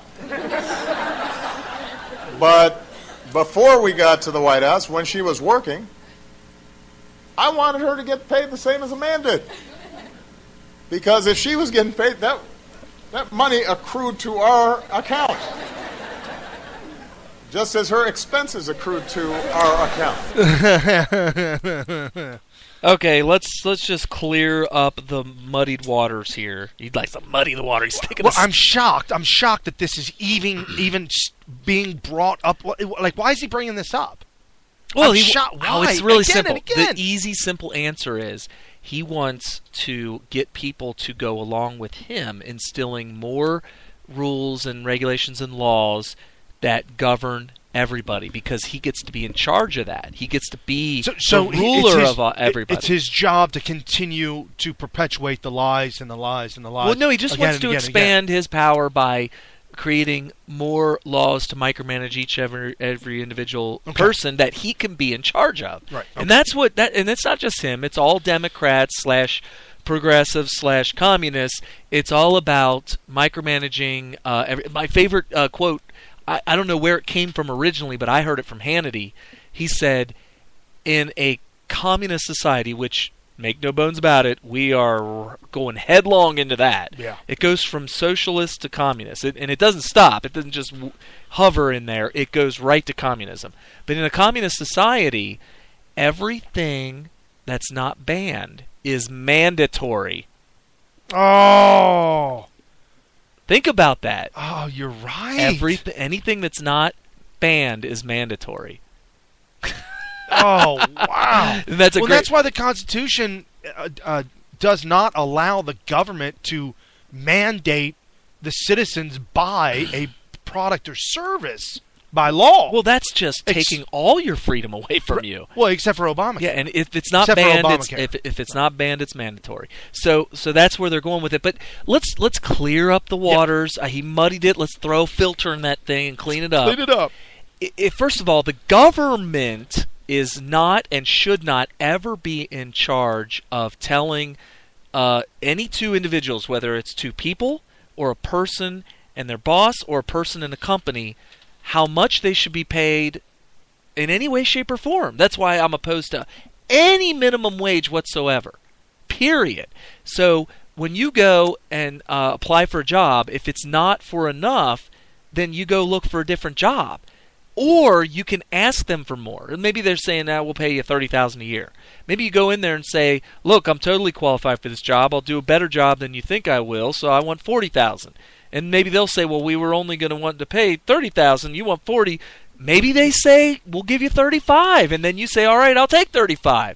The government shouldn't be involved in any of that crap. And that brings me to my final point. With regards to women and men being paid a different amount or whatever, I'm going to go with Rush Limbaugh's point on this. If a woman is getting paid less money for equal work, if that is an absolute true statement, then why aren't all companies or any one individual company saying, well, hell, I'll just hire all women. Firing every man. We'll make a fortune. Yeah. Well, think about all the overhead we're going to save by paying all these women who will do the exact same work for less money. Right. What kind of a negligent manager or business owner would you be if you weren't hiring all women? And this, I've got another story that this coincides with what I've said in the past. That any business owner should be allowed to do whatever he feels is in the best interest of his business, including posting a sign in his front window saying we serve whites only. This week, a business owner in New Jersey posted a sign. Well, it happened a month ago, in the month of March. He posted a sign in his window that said, celebrate your white heritage in March. White History Month. Okay. March will be White History Month. That's what he claimed. He put that in his window. Can I throw something out there real quick? Hold on. He's completely, legally, I feel that he should not be under any kind of legal rip. And what did the people do? Within 30 days, because I saw this a month ago, within 30 days, he is now coming out, and they interviewed him. He's upset, and this is wrong, but he's out of business. So they stopped. Nobody frequented. There you go. Right. And employees quit over that. So, wow. Okay. So it was like the whole thing collapsed. Yes. Oh, my gosh. Okay, so Brian's argument is that he has a lot of faith in humanity. I do too, and I think the policy here at Smith Radio is to have the default faith in humanity. Right. That if you put a whites-only sign up, that would be bad for business. Yes. So don't make a law or something like that prohibiting a whites-only sign, which is pretty much what they do with what's the law I'm thinking of where you're not allowed to discriminate like for hiring purposes based on religion or race, gender, all that stuff. Just all that stuff is so bad for business nowadays, that just shows you how far we've come along. To go against you, though, Brian, and this is where the faith in humanity breaks down. You have to have a lack of faith in humanity to have this opinion. But there was a point in American history, in certain locations of the country, not every place, trust me, there are certain places in America, maybe even today, where a whites-only sign actually might be good for business. Well, but I don't frequent. Why is it? Why is it you're infringing on their freedom of speech? That's true. But the First Amendment right is for them to be allowed to be an idiot. Right. You can't, and this is a big thing, folks. You cannot regulate or outlaw or remove stupidity. You can't. People will be stupid, and this is something I teach my daughters. Either you learn from me as your father, and I'm going to help you learn in a very non-painful way, as least painful as possible, and I'm going to help you learn. And if you don't learn, the world, Mother Nature, the environment will teach you. And so in this instance, he didn't learn that you can't do that because you're racist or whatever. And I'm talking about the guy with the window, sign in the window that says whites only. Mm-hmm. The guy, whites only. Apparently he doesn't understand that he's hurting other people. However, society has taught him the lesson by removing him from business because he's not making any money. What about if you have a and if he does make money in that town, say the name of the town is Whitey's. Okay. And it's white people live in the town and they're still racist. They go violent. They burn crosses. Yeah, you can't they hang people. They kill people. You can't do that. Now you're infringing on the freedom of other people. However, if they have a sign that says Whitey's, whites only, in that town, would you draw the line? So be it. I can't what stop about Jim Crow laws where a public place... Hold on. You said Jim Crow laws. They were laws that were put in place by the people of that, by lawmakers of that town. Okay, so let's say you elected a bunch of racists. Okay. And they said, all right, we don't want coloreds drinking out of our public water fountains. Yikes. We can't let them dehydrate, so we'll make two different separate but equal water fountains. One that says colored and one that says white, which is actually what really happened. And these are public. This could be like a courthouse.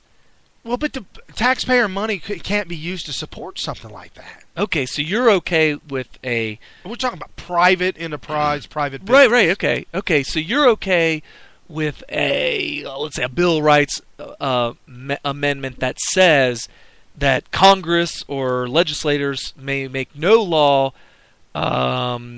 prohibiting people... I'd go back to the 14th Amendment and Emancipation Proclamation. Okay. Say they're free and equal. Okay, so you're saying don't do that, but allow private businesses to do that. Because the government can't sanction... the government is completely different than a private business, private enterprise. Right. Mm-hmm. So the government is using taxpayer dollars. So they can't support and initiate separation because they passed the 14th Amendment, okay, so there is no separation. So what about this one? This is where it gets really dicey. How about your policy in your private business is to only hire white people? Well, it's your policy. You do whatever you want. Okay. Because that's the problem. Well, I will know. I'll let you know. I have sources close to my heart that I know for a fact would only at like a workout gym, like a gym. I won't name the name, but it's a big one. Actually, I will name the name. They're no longer in business. Bally Total Fitness. They're not in business anymore? No, man. They went completely bankrupt years ago. A couple years ago. Don't they still have one? Up in Western Hills? Been taken over and renamed. Oh, okay. Yeah, right. it's no longer Bally's. All right, so Bally's Total Fitness. Which is no longer totally fit. They're not fit. To operate. Okay. One of the managers that did all the hiring of new employees and firing made it a point that all the girls that she hired for the front office, the front desk, where everybody would see, were hot, good-looking young That's chicks. what they do at TGI Fridays. Come on. All the door girls. Yeah, well, but you're sitting here telling me that they can't say, "Oh, I'm only going to hire white people. I'm only going to hire hot people." Yeah, you make a good point. So what about the ugly girl? She can't work?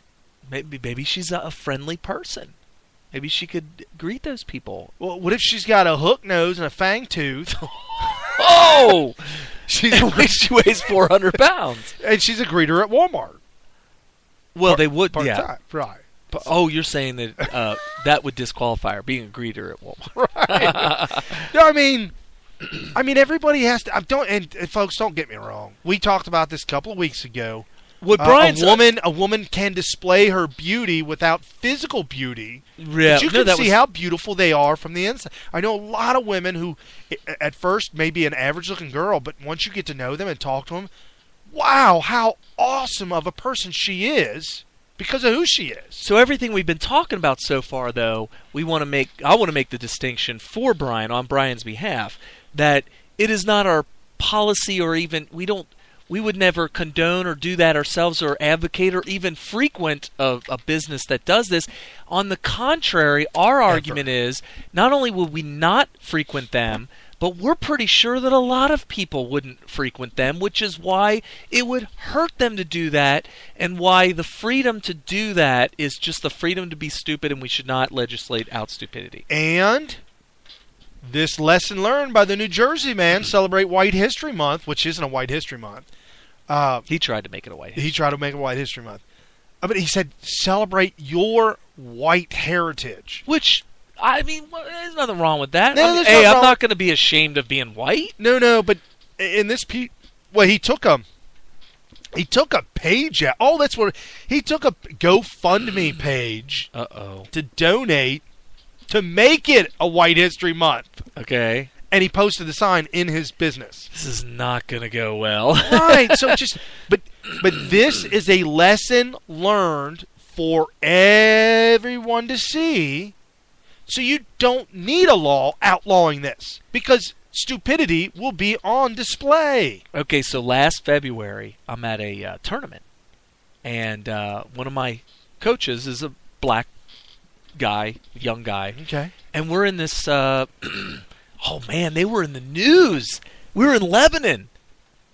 Not the country. The city. The city of Lebanon, Ohio. Did you hear about the racism that's going on there? In Lebanon? They've made national news. No. Oh, I'm going to have to do a Google. You do a Google search. Lebanon schools, the racism is just rampant. Well, for those of you that don't know, Lebanon is in the middle of nowhere. It's right smack dab in between Cincinnati and Columbus. I Googled racism in L.E. and it popped up. Yeah. What's it say? Racism in Lebanon. Hold on. You go. Yeah. Okay, so black is not thought beautiful. What? Yeah. No, not all colors are welcomed in Lebanon's cultural tapestry. That might, yeah. So it made the news. Somebody's getting fired, and there's just a firestorm in Lebanon. Okay. So anyway, we're in Lebanon school. This was back in February. This is before all of this went down. So we're in the cafeteria, and I glanced up and noticed it before him, but there were all these big giant posters along the wall near the balcony of these black leaders from the past, like George Washington Carver, Harriet Tubman, all these people for Black History Month. Okay. And he goes, "Oh no!" And I was like, "What? What? Don't tell me those are up there for what I think they're up there for." I'm like, "Black History Month?" He's like, "Yeah." I'm like, "What do you mean?" He's like, "Why? Why does it have to be a month set aside just for black people. And this is the black coach you were talking about. Yeah. Okay. And so I was, pleasantly surprised to hear that he's pretty much against Black History Month for the same reason I am, which is that if a black person in history has done has accomplishments worthy of a history book, it shouldn't just be only talked about in February. It should be a part of the history curriculum. I asked somebody talk about segregation. We're only learning about black people in history just during February. So I talked to a black friend of mine, and White History Month came up, and he said to me, "Yeah, how come Black History Month is the shortest month in a whole year?" So I said, "Well, about White History Month, well, we can't do that." Oh, no, they would say every day, the whole year. You guys have 11 months. White year, whole year. 11 months of the year is White History Month. I said, "Well, that's the crock of that's the crock of it all, because it should be every day, every time, whenever you want to learn about anybody. Yeah, should be." I mean, what are we going to have, a Jewish History Month, an Arab month? Are we going to now we're going to have a Mexican National Month? Oh man, it boils down to this: if the person has accomplishments worthy of having entries in a history book, then their name and their accomplishments should be in the history book. Right. Period. Absolutely. So the whole. I was just really glad to hear that, I'm not alone in my opinion on that. He had the exact same opinion. Why does it have to be left to just February? So he was insulted by that. So a white supposed to appear to be a group of 2 white students and a minority student. Okay. So 3 students, 2 white and 1 minority. Okay. Which I don't know what is that? What color that is. Okay. Was he Native American? The maybe refers to the where the 2 white students refer to the minority student as an expletive in space. They got too many spaces. You don't know. It's just a blank. In 1, 2, 3, 4, 5. Oh yeah. The N-word. They called him the N-word. Isn't it 6? Is it 2 G's or 1 G? 2 G's. Well, that would make it 6 letters. 1 G is the country. Oh, N and 5 spaces makes it. Yeah. Oh. It's not 2 N's. So apparently,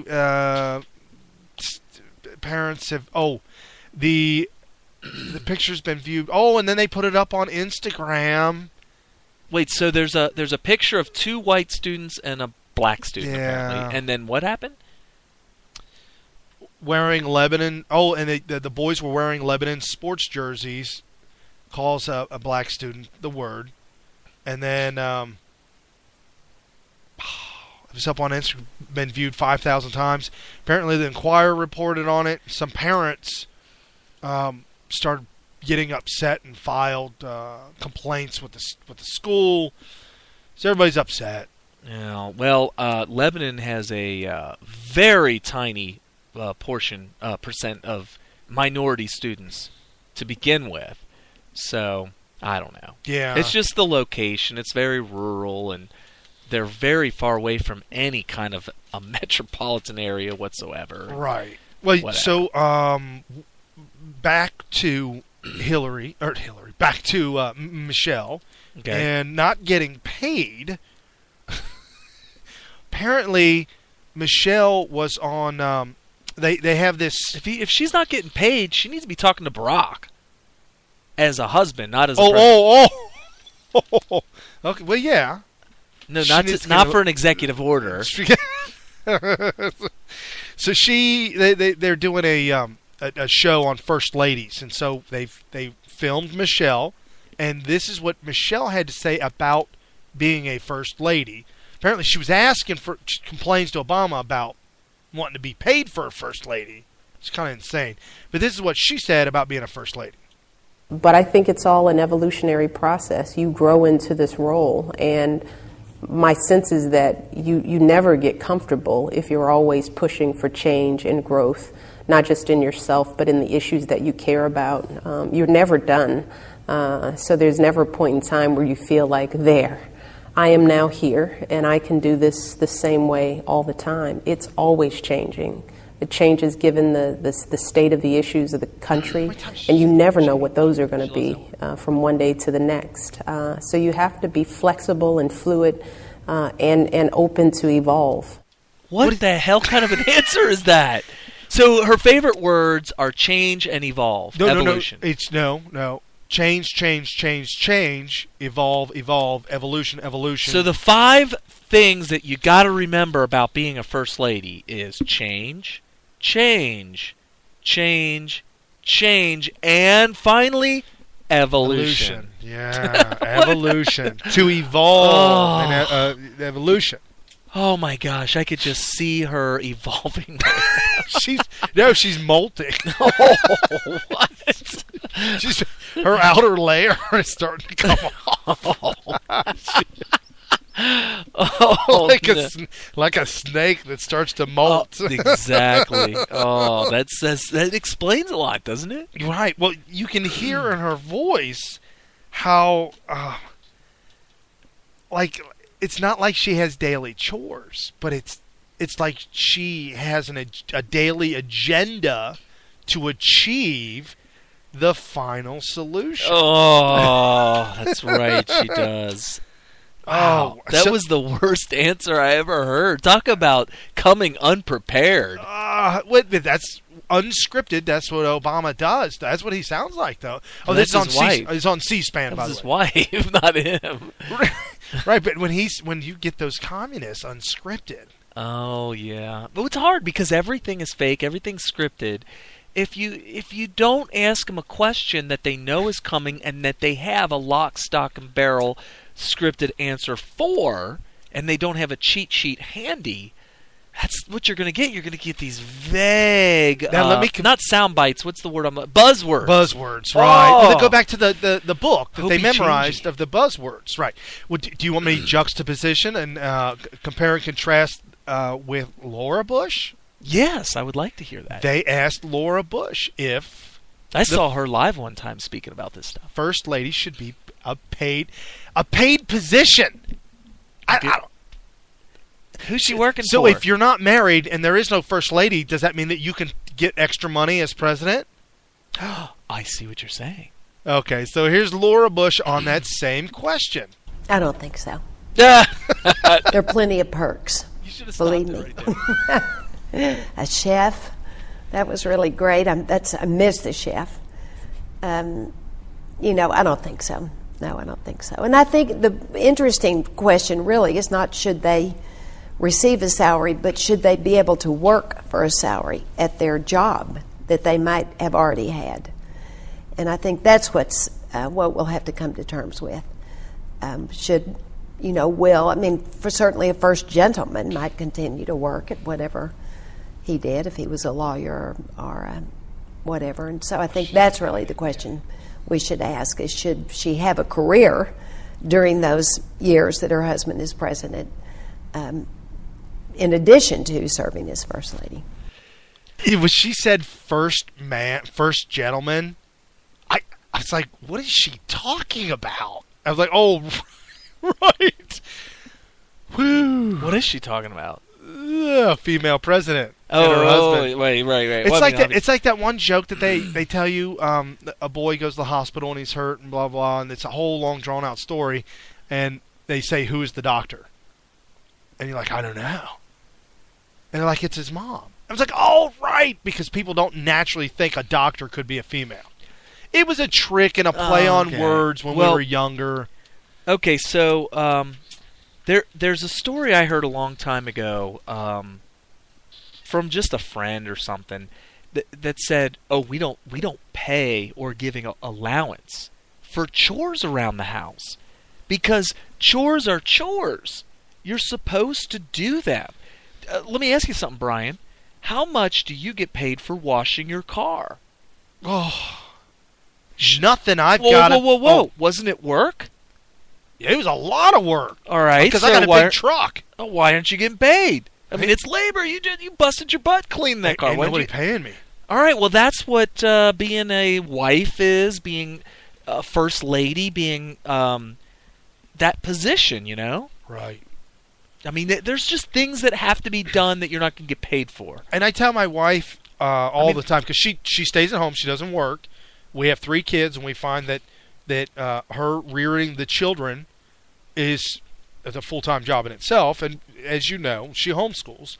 But we feel that is so critical to their development and their success in life that we've made that sacrifice. She stays home. Well, she should get paid for that. Every once in a while, she has kind of steered and veered away and entertained, because she did work in the workforce, and she did make a lot of money because she was great at what she did. And she negotiated. Yes, she did. And so I have to inform her, we have 3 kids, and if you did work, say you made $600 a week, could you have somebody babysit or watch those kids for $300 every 5 days? It's like, no, it'd be about $400 or $500. It's just, you're going to sacrifice our children by going to work, them being in somebody else's place, so they're babysat. You're paying the babysitter $400 or $500, and your net profit, your net coming home was $100 a week. Maybe $200 at most. Is it $200 worth it? Yeah, I mean, that's a good question, especially when you consider, and most people don't realize this, your children are going to churn out a certain way based on the very minor, detailed nuances of everyday activity with teachers, right, your mother, your father. Just everything that happens to them is going to shape who they become for the rest of their life. And if you want to leave that into the hands of somebody else, I mean, it's like rolling the dice. And a lot of times, roll snake eyes. And you start molting. Wow. So I kind of did a little bit of research on, and to wrap up the whole women don't get paid the same amount as men. And then the whole thing about them getting pregnant and getting paid for that. When you decide, see, he's trying to muddy the waters by making you feel like it is your that there's no responsibility in getting pregnant, and that the government should help you, and the government should mandate to businesses to help you because you're helpless as a woman. That if you get pregnant for whatever reason and you keep it because that's what you're supposed to do, the government gives you that option if you don't want to keep it. So you are beholden to the government. That's what he wants you to feel like. But in reality, you and your husband make the decision to have a child.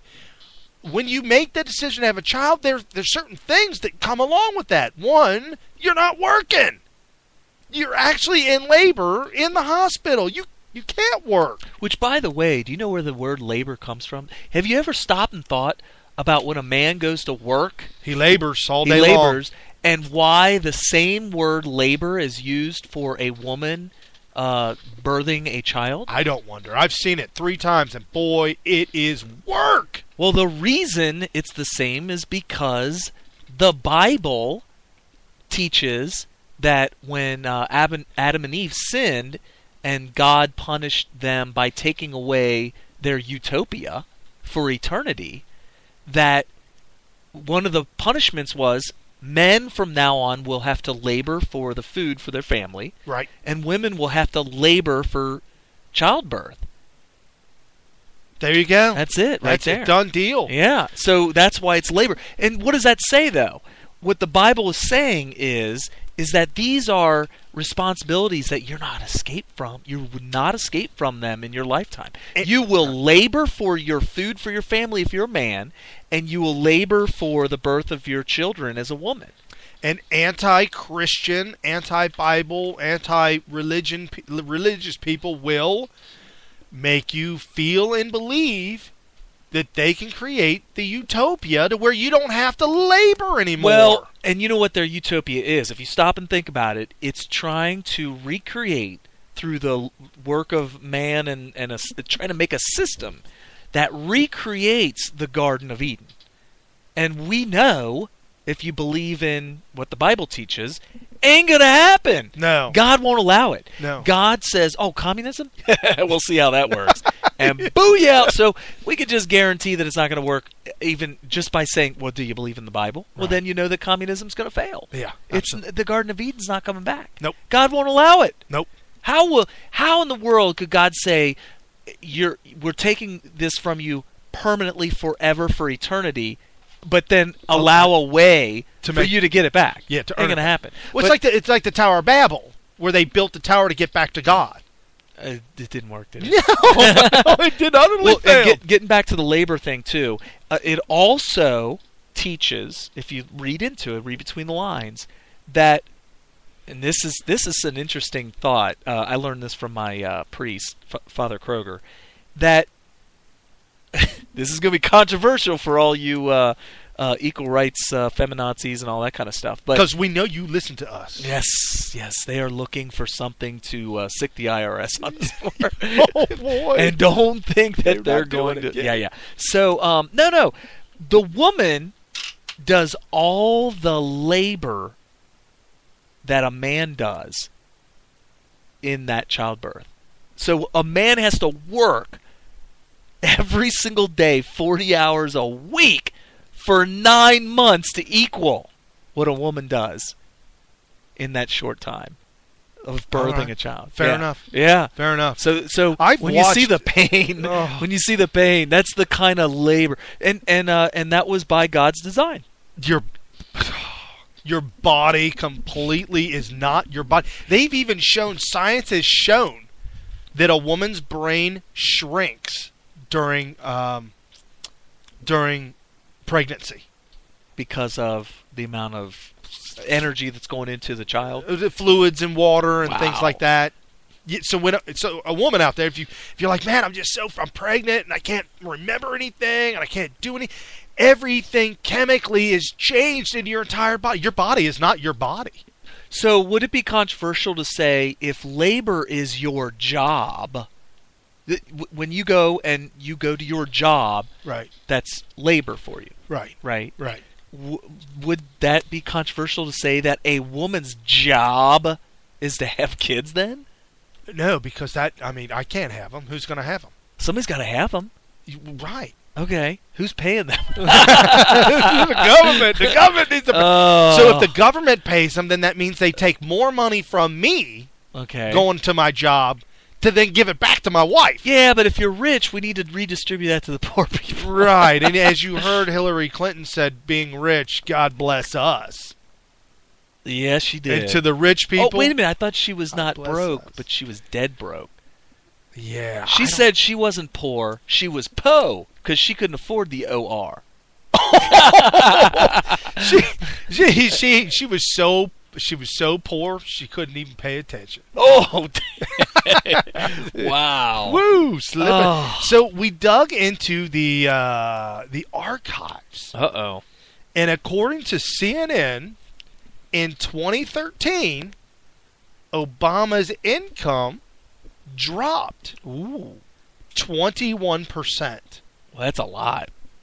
Especially when you claim to have made $481,000. He did claim that. Yeah. So $400,000 is his pay for presidency. Mm-hmm. Right. $81,000 is from. This is going to blow your mind. The bulk of their income from the president's salary. But the Obamas also reported roughly $100,000 in business income from Random House and literally management company. It had to do with the sales of his book. What? They say that the sales, here it is, it says most of Obama's income from presidents, $400,000. And he now receives far less royalties from his books plural, than he did earlier in his presidency in 2008 and 2009. Well, that would make sense to me. Well, yeah, because the government can only buy the books that have been printed. Yeah, once all the books have been bought up. No, the DNC. Because in 2008 he wasn't the president. It was the DNC that was buying them all up. Okay, and they were reimbursed by the federal government. It's he earned, and this is crazy. In 2008 and 2009, Obama earned a total of $8.1 million from his two autobiographies. Okay. Dreams from My Father and The Audacity of Hope. Okay. I mean, that's okay, what happens. $8 million for two books, and then 2014, $94,000. Interesting. Well, here's the thing. They were told to stop publishing them, and whatever you have, we'll buy them. Right. That's what the DNC did. And to burn any one that we missed. Right. Okay. So going back to 2013, their federal income tax bill came to, they owed the IRS $89,169. And that's according to their return. And I'll do the quick math for you. That's an effective federal tax rate of 20.4%. Okay. So, almost $500,000, he pays 20% in tax. When I looked up the tax code and the tax rate, he should be paying on $400K plus. He should be at a tax rate of 39%. Well, hold on a second. That's only for all money above $400,000. He's taxed on his president's money. His presidential pay, he's taxed on that. No, I know, but if it's 39% for $400,000 and up, yeah, that means that only the money he makes more than $400,000 gets taxed at 39%. So that you said $481,000, right? Only $81,000 of that gets taxed at 39%. So whatever the tax rate is for below $400,000, that's what he's paying on the first $400,000. 30, I think it was 33%. 33? Yeah. Well, yeah, it sounds something's fishy. Dude, it's a crime. If you look at the tax, and it's not hard to find it, you can Google the tax rate, and it'll show you for every year. And the bracket, the tax bracket, and it'll show you the amount of money between and below, all the way through, and 400 plus. And if you added up the different percentages, there is no possible way. Lowly Brian Smith, is paying almost 20% tax. And I don't make I don't even break, I might be lucky if I break 65. Well, he probably gets the IRS to do his taxes for him. There you go. With 74,000 pages of tax regulation. Did you know that? Yeah, there's people out there in the IRS that have no clue what the heck is going on. Right. No idea. So in 2014, him and Michelle claimed $477,000, which is a little bit less. And he paid $93,000. His tax rate was 19%. Wow, it's going down.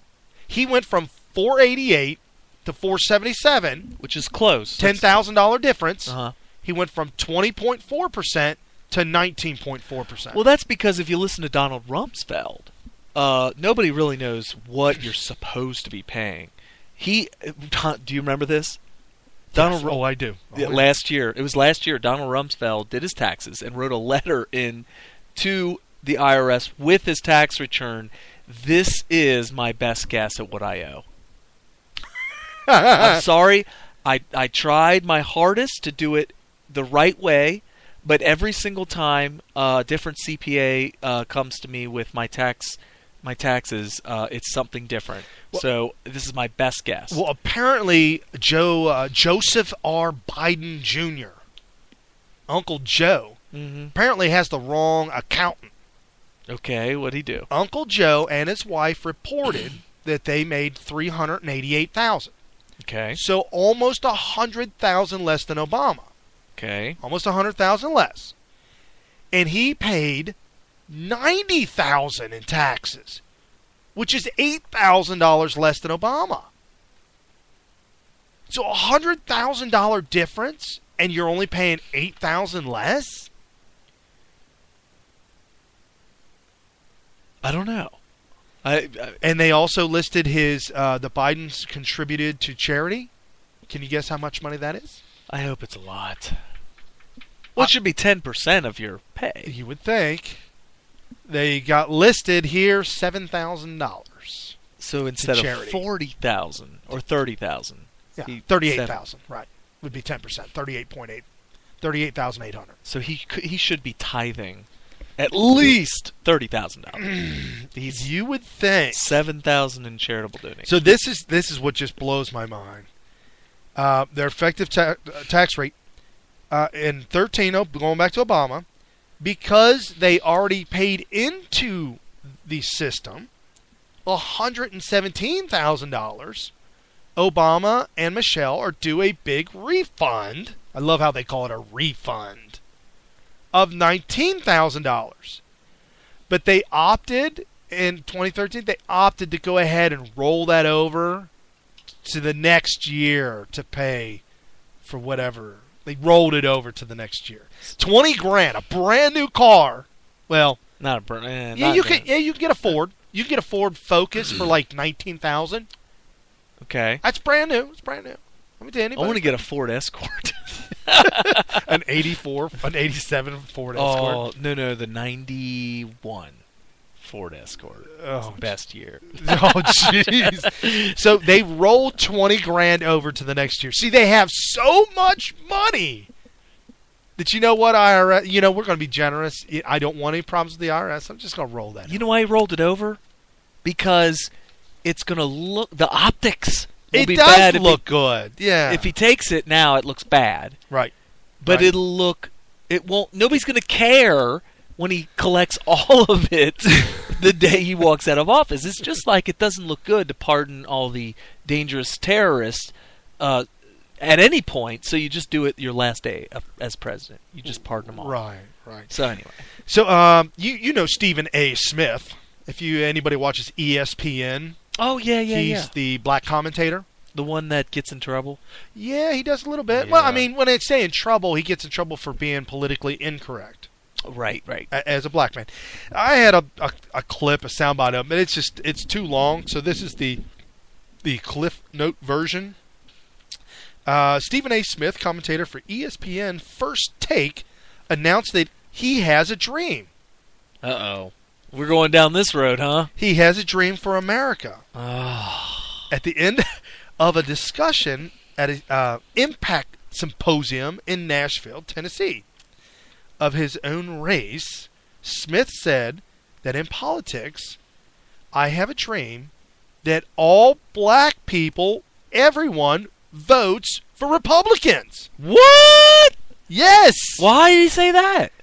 That black people need to take blame for their own disenfranchisement.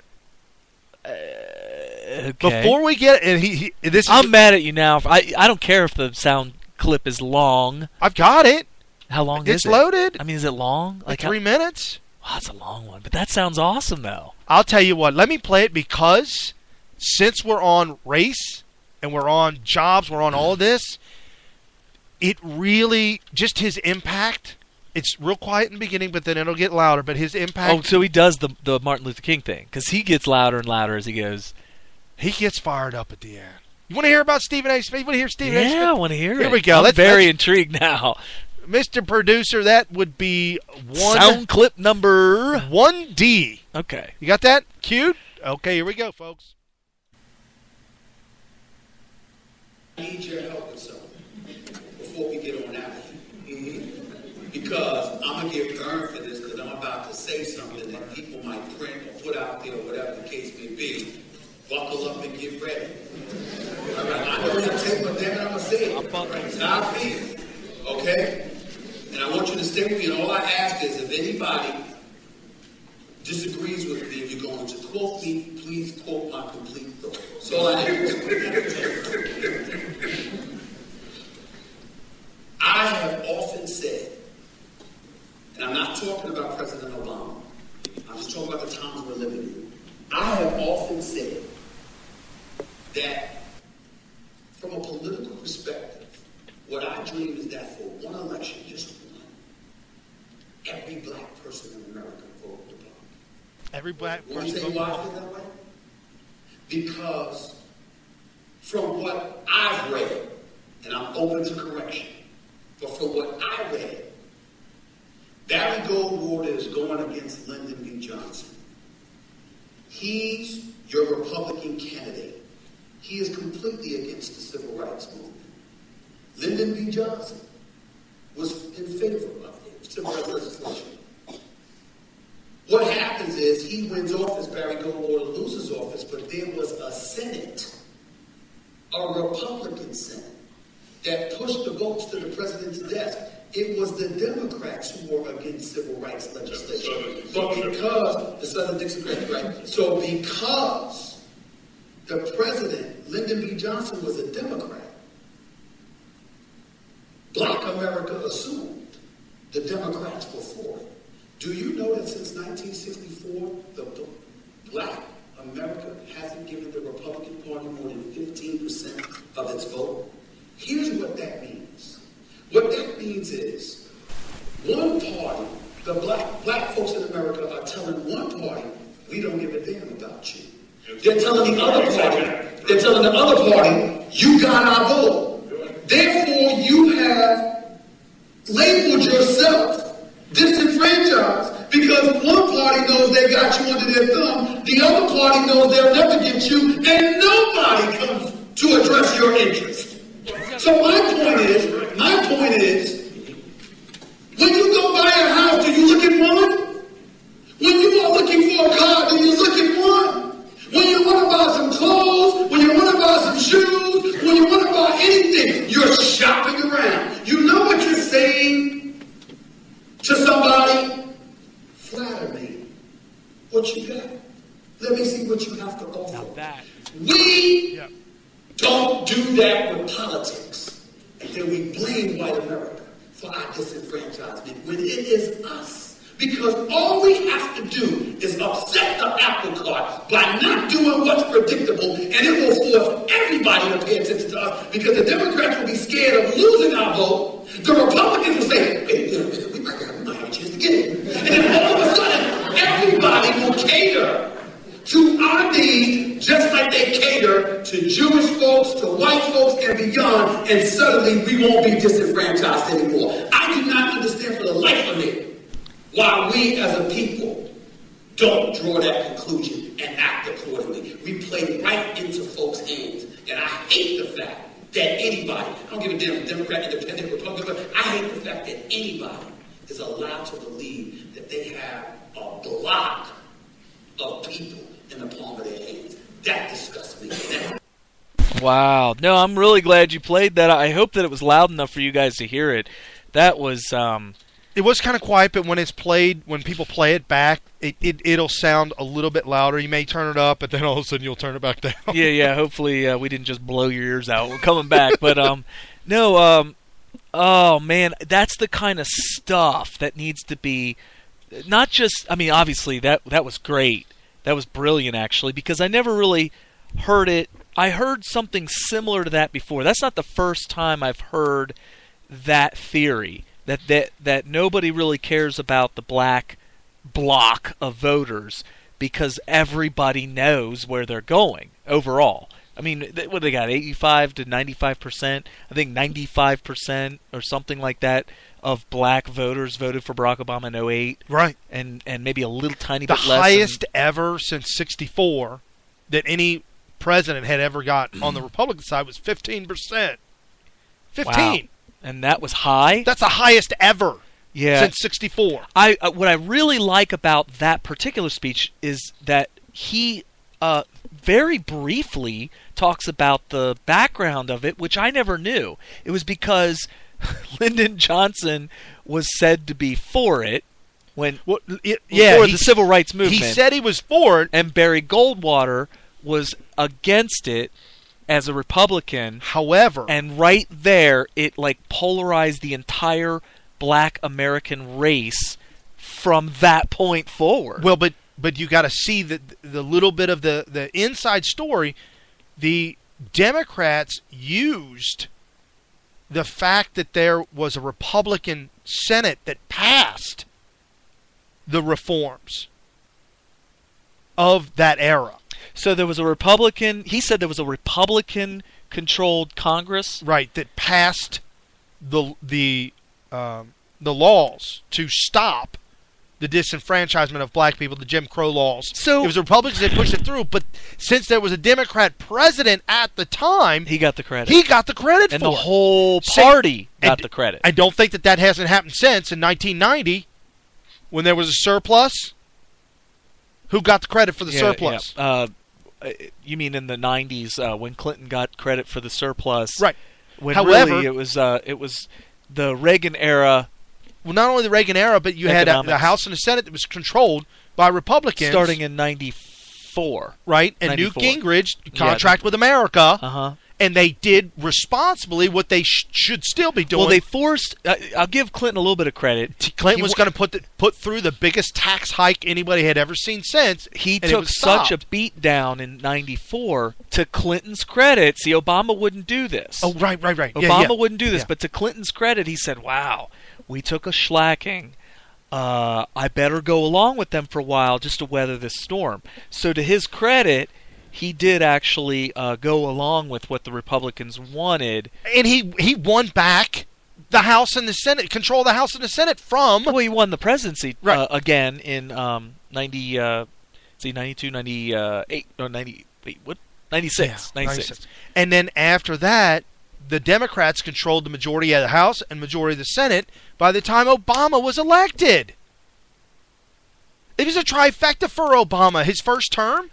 Democrat president, Democrat Congress, Democrat Senate. Right. That's the only way Obamacare could have gotten through. And they did it at the last second before they were going to lose. They almost didn't get it. They were so scared to do it.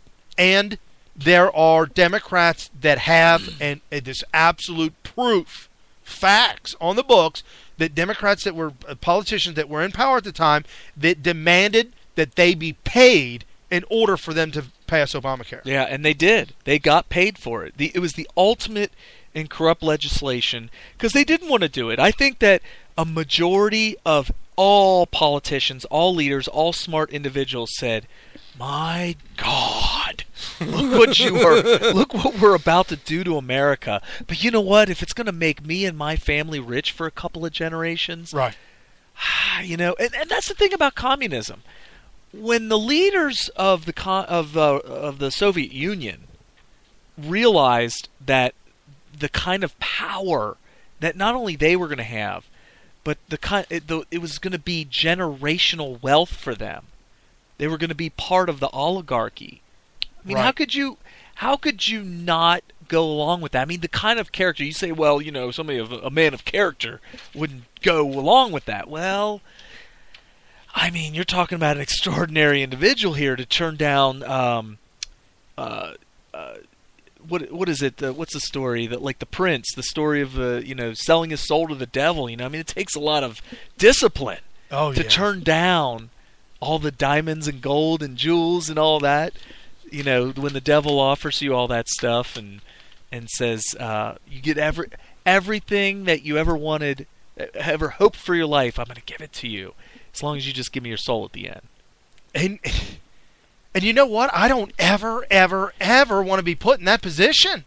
And so many people sell their soul to the devil. Well, and the founding fathers knew that power corrupts. Ultimate power corrupts. And the more power the president has, the more he corrupts. And as brilliant as the founding documents were and the founders were in general, even they, in all their brilliance, could only get this thing to last about 250 years. And it's pretty much over. Yeah. Did you know that White House documents show that 27.49% of all taxes are now currently going to health care? Well, of course. I mean, it's not a surprise to me, but, you know, that's what we have. That's more than a quarter of the entire... Yeah. We gave all the power, all the money, all the wealth, all the decision-making to the government with this healthcare thing. And if you think for 1 second that the government's going to be able to do a better job at managing your money... Yeah. You remember the long lines at the DMV? BMV, whatever you want to call it. Oh, yeah. That's going to be the hospitals and the doctors and everything. Yeah, no, that's no doubt. Yeah. Speaking of taxes and IRS, oh, boy, I would hate. I mean, this is just painful to even believe that this is going down in America. This week, in Texas, a Texas man, him and his brother, who were made billions of dollars. His brother has since passed away. But they made billions of dollars from software restaurants, and the Michael's Arts and Crafts chain store has a tax bill from the tax man. $3.2 billion. No way. $billion dollars. That's a tax bill? 3/4, which would be how much? What is the percentage of 3/4? 75%. Of which is interest and penalties. No! It is believed to be the largest ever issued by the IRS in all of IRS How history. could you let that out the door? Or you're the guy that has to lick the envelope, put the stamp on it. I mean, don't you read these things? Did a machine spit this out? It's even worse than that. It's even worse than that. Apparently, his name's Wiley, and his brother's wife is involved. Her name is Dee. So his brother, who's passed away, his wife is taking care of. Wiley was his last name? First name. Oh, so the E Coyote? Charles. Oh, Charles. Sam Wiley Okay. is the one that's still alive, Okay. and Charles Wiley is the one that died, but his wife Dee is taken over, so she's the widow. So Charles Wiley has entered into bankruptcy court, Okay. and was willing to settle debts, and that's what you do when you go to bankruptcy as a wealthy individual. Bankruptcy, Chapter 11, Chapter 7 are tools to leverage money, move money around, pay things off, and remove debt. So when he went to the court to file his bankruptcy, any of your debtors can appear and show up in court and say, I want my money. I want something. Give me my stuff. Let's talk about this. So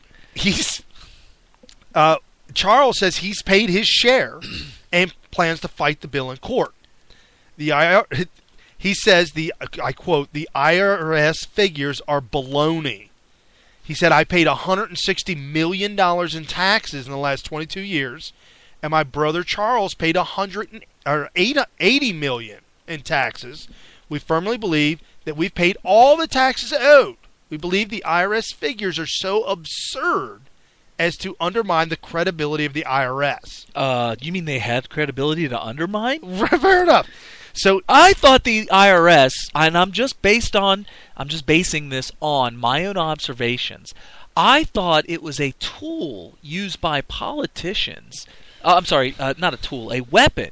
Used by politicians to, attack each other.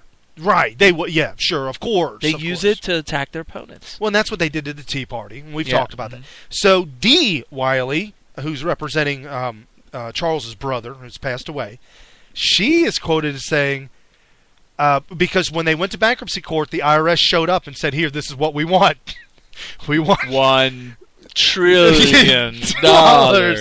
Right. And so Dee says, we had no idea how they arrived at these figures. Well, Donald Rumsfeld. It's the Donald Rumsfeld. This is what we think. I don't know. It's our best guess. Yeah, and her lawyer said that neither of the parties, none of the families, have any means or any way to pay this. The lawyer, longtime friend and representative, told the newspaper. The lawyer also said she and her late husband hired countless attorneys and accountants to advise them and help them fully comply with the IRS's very complicated tax code. They have paid huge amounts of taxes every year, always intending to pay every penny they owe. $3.2 billion. $1 billion. Okay, so we're breaking out the calculator. It's 3. That's 9 zeros. 3 2 0 0 0 0 0 0 0 0. There you go. Okay, I'm to make sure. Okay, and then say 75% is taxes or late fees. 3/4 is late fees and penalties. Right. So So you want to subtract divide it by 4. Oh, I was going to subtract 25%. Oh, okay. No, you want to. Oh, you want to see what the fees are. Right. Oh my gosh, it's less than $1 billion. 1, 2, 3, 1, 2, $800 million. That's the fees and taxes, or not the fees and penalties. Right. So 800 times. Oh, whoa! That's no. That's the actual. So they owe an actual $800 million. Right. But they've already paid. Hold on a second. They said in their lifetime they paid $160 million. So now they're saying they owe $800 million and an additional 2-point-something billion. Sorry. What? No, the 800. You said 75% of it is taxes and fines. No. That's right. The $800 million is what they owe. No, this is the taxes and fines. Times 3. Well, no, I'm looking at this logically. In their lifetime, they paid $160 million in taxes in their lifetime. Well, no, not in a lifetime. In the last 20 years. Oh, that's almost a lifetime. Well, 160 for one and 80 for the other. So a grand total of like 24 million. $240 million. The IRS is saying you shorted us $800 million. And since you did that, we're going to tack on an additional 2.4 billion. Oh, no, they didn't. It's Dr. Evil. Doctor, could you tell us how much we owe you in fees and penalties? $2.4 billion. And then everybody in the room busts out and laughing. $2.4 billion. What? Are you kidding me? That is just ridiculous. Speaking of taxes, Al Sharpton currently owes $4.5 million. You mean that's what he's not behind that though, is he? Yeah, he owes he's behind $4.5 million. Oh. And he's also owes the state of New York $876,000. So $1 million to New York and 4.6 to the government. To the feds. To the feds. A study finds that illegal immigrants pay $11.8 billion in taxes. An article coming out in Yahoo, The Fiscal Times by Eric Pianin. Says who pays that? Illegal immigrants pay $11.8 billion. Okay, hold on. You know, I am so sick and tired of this. How do you know? Right. How do you know that they're illegal? And how do you know that money? How can you, if you take the whole pie of all the money the IRS collects, how can you possibly slice a sliver of that pie out of there and claim that as 100% illegal money? Well, this is how it's a nationwide study on the fiscal implications of illegal immigration. They conclude that millions of undocumented immigrants are paying billions of dollars. Yeah, they made it. Yeah, that's pretty much it. They made it because it's a 50-state analysis by the Institute on Taxation and Economic Policy. And they released Thursday, they found that roughly 8.1 million of the 11.4 million undocumented immigrants who work paid more than $11.8 billion in state and local taxes in 2012, even while they were living illegally in the country. So now here's why I bring this whole entire topic up. I just wanted to blow this up really bad. First of all, what they're trying to say here, the whole reason this ended up on the front page of Yahoo, is they're trying to make you come to the conclusion that if we deport or got rid of or if we never had these illegal immigrants, that there would be $11.8 billion less in taxes at the federal, state, and local level of government. Okay, so my father, who's back in town from his Florida runabouts, showed up the other day and gave me an article he clipped out of the Village Daily Sun. So I'm assuming this is probably from Florida. Anything called the Village. So bear with me real quick. This is very important that you understand this. They're talking about Obamacare and the cost of Obamacare, but they're in this little paragraph I'm going to read you, they talk about the cost of the illegals here that are costing us. Oh, okay. So it's funny that you bring up how much they're let's paying hear in how taxes. much they cost. Okay, so Rector, who's a politician, told the House Oversight and Government Reform Committee last week that the lifetime cost on Social Security and Medicare benefits paid to the millions of immigrants to whom Obama is granting legal status will be about $1.3 trillion. So my article, subtracted from your article, means that we have a giant net loss because of due to illegal immigrants. Rector's Rector's calculation is based on his assumption that at least 3.9 million will receive legal status under the Deferred Parents Action Plan, the DAPA plan, and lawful permanent residence, and the average DAPA beneficiary has only a 10th grade education level. So DAPA, which is what they're calling the people that Obama's making legal, they're DAPA, DAPA, recipients, according to Rector's calculation, will receive $7.8 billion every year once they get access to the refundable earned income tax credit and the refundable additional child tax credit. Wow. And that makes total sense. I mean, they're going to be huge drains. Those recipients will also be allowed to claim credit for 3 years of illegal work, which will sock the United States taxpayer for $23.5 billion. Well, they're only making the taxes 11.8 billion in state and local taxes. I don't know why they didn't include federal here, but wow, that flies in the face of this article. So the IRS commissioner, John Costner, who is a complete buffoon, a liar, a fraud, and a cheat, and covering for Lois Lerner and everybody else, Obama's buddy, he said that he confirmed that these numbers were legitimate. And he told Congress on February 11th that immigrants who didn't pay any taxes or who used fake Social Security numbers will nevertheless be able to claim back refunds once they get new Social Security numbers under Obama's amnesty. Costner said that he doesn't know how much these tax refunds will cost and that the White House never checked with him before announcing amnesty.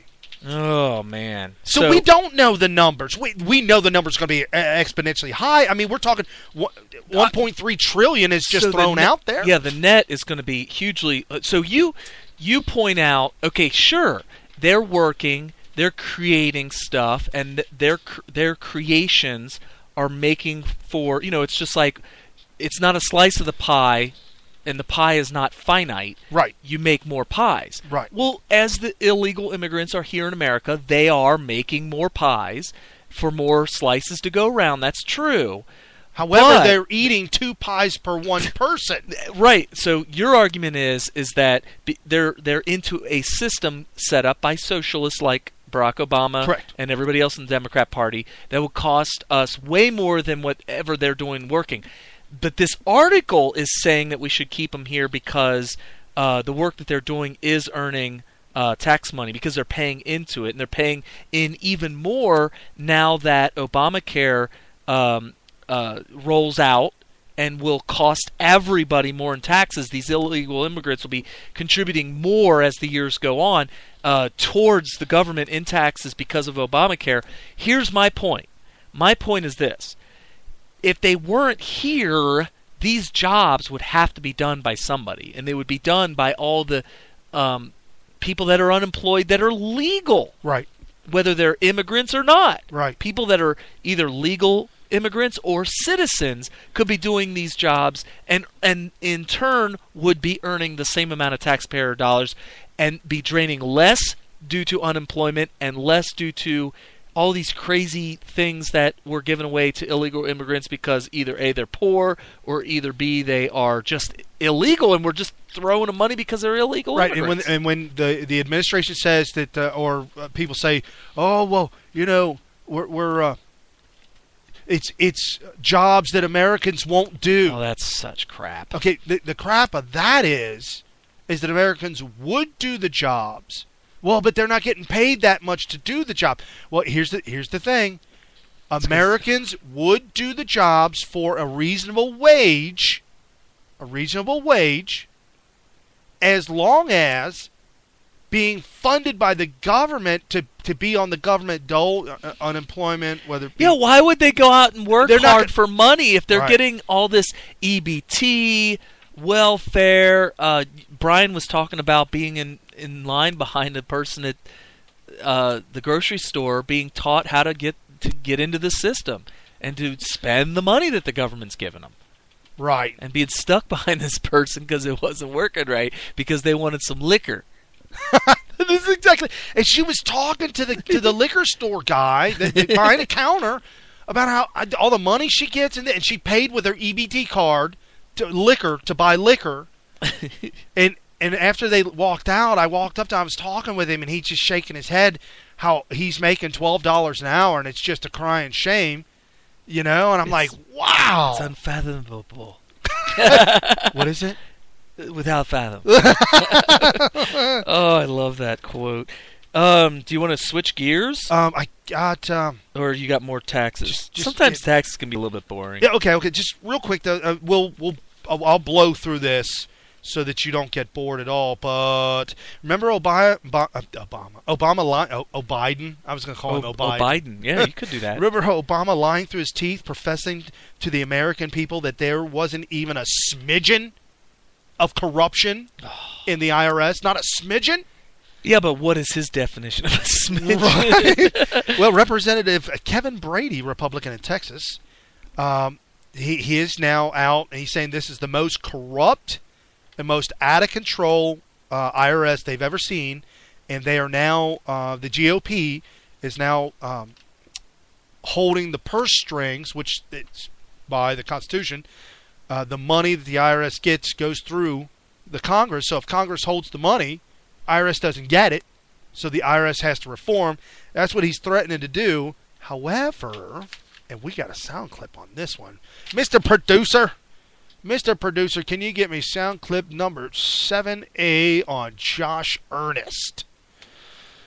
This week, Josh Earnest was asked. Josh Earnest is the White House spokeskid, and he was asked about Obama reforming the tax code using executive power. Oh, gosh. This is how this went down. Bernie Sanders, maybe on the other side of the aisle up on Capitol Hill, has suggested that the White House could raise as much as $100 billion through using executive action to close corporate loopholes. If your plan's kind of running into resistance with Republicans on Capitol Hill, is that an idea that you guys would embrace towards sort of all those goals that you just outlined? Well, for any sort of possible executive actions along those lines, I'd refer you to the Treasury Department. But the president certainly has not indicated any reticence about using his executive authority to try to advance an agenda that benefits middle-class Americans. Now, I don't want to leave you with the impression that there's some imminent announcement. There's not, at least that I know of. Is it something under consideration? Have you guys been looking at the tax code? Well, the president has asked his team to examine the array of executive authorities that are available to him to try to make progress on his goals. So I'm not in a position to talk about any of those in any detail at this point, but the president is very interested in this avenue generally.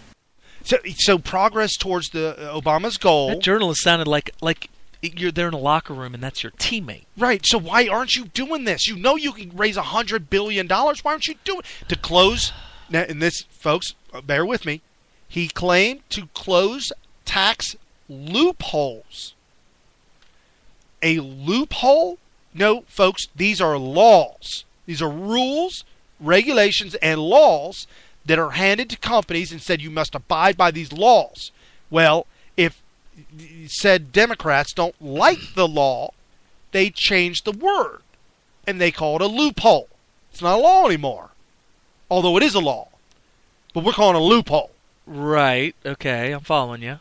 So that's how they get people to side with hating corporations, because they got loopholes. Okay, so a loophole, if you look at the etymology of the word, it conjures up I guess it's like what it makes people feel when you use the word loophole is that it wasn't intended. It was an accident. Oh, look what we left out! Oh, so whoever wrote the tax code screwed up? Yeah, we didn't mean to allow people to fly through this loophole because we just didn't see it, and all of a sudden other people saw it, and now they're utilizing it. Oh, crap, we need to patch this up. Okay, when I'm playing the game of Monopoly, or no, let's take that. I used to play this game called Civilization with my brother back in the day. For those of you millennials. Yeah, back in the day, we played Civ, the Gold Series Edition. And when I first started to learn, my brother was really, really good at it. Yeah, he's still pretty good. And he destroyed me again and again. But I was determined to win at all cost to win. Now, we're in a computer game, and the game has its own set rules. You play by those rules. Okay? My end goal was to win. Not to create a civilization that lived. My end goal obviously was to win. Right. Oh, well, you sound like Hilary right now. Yes.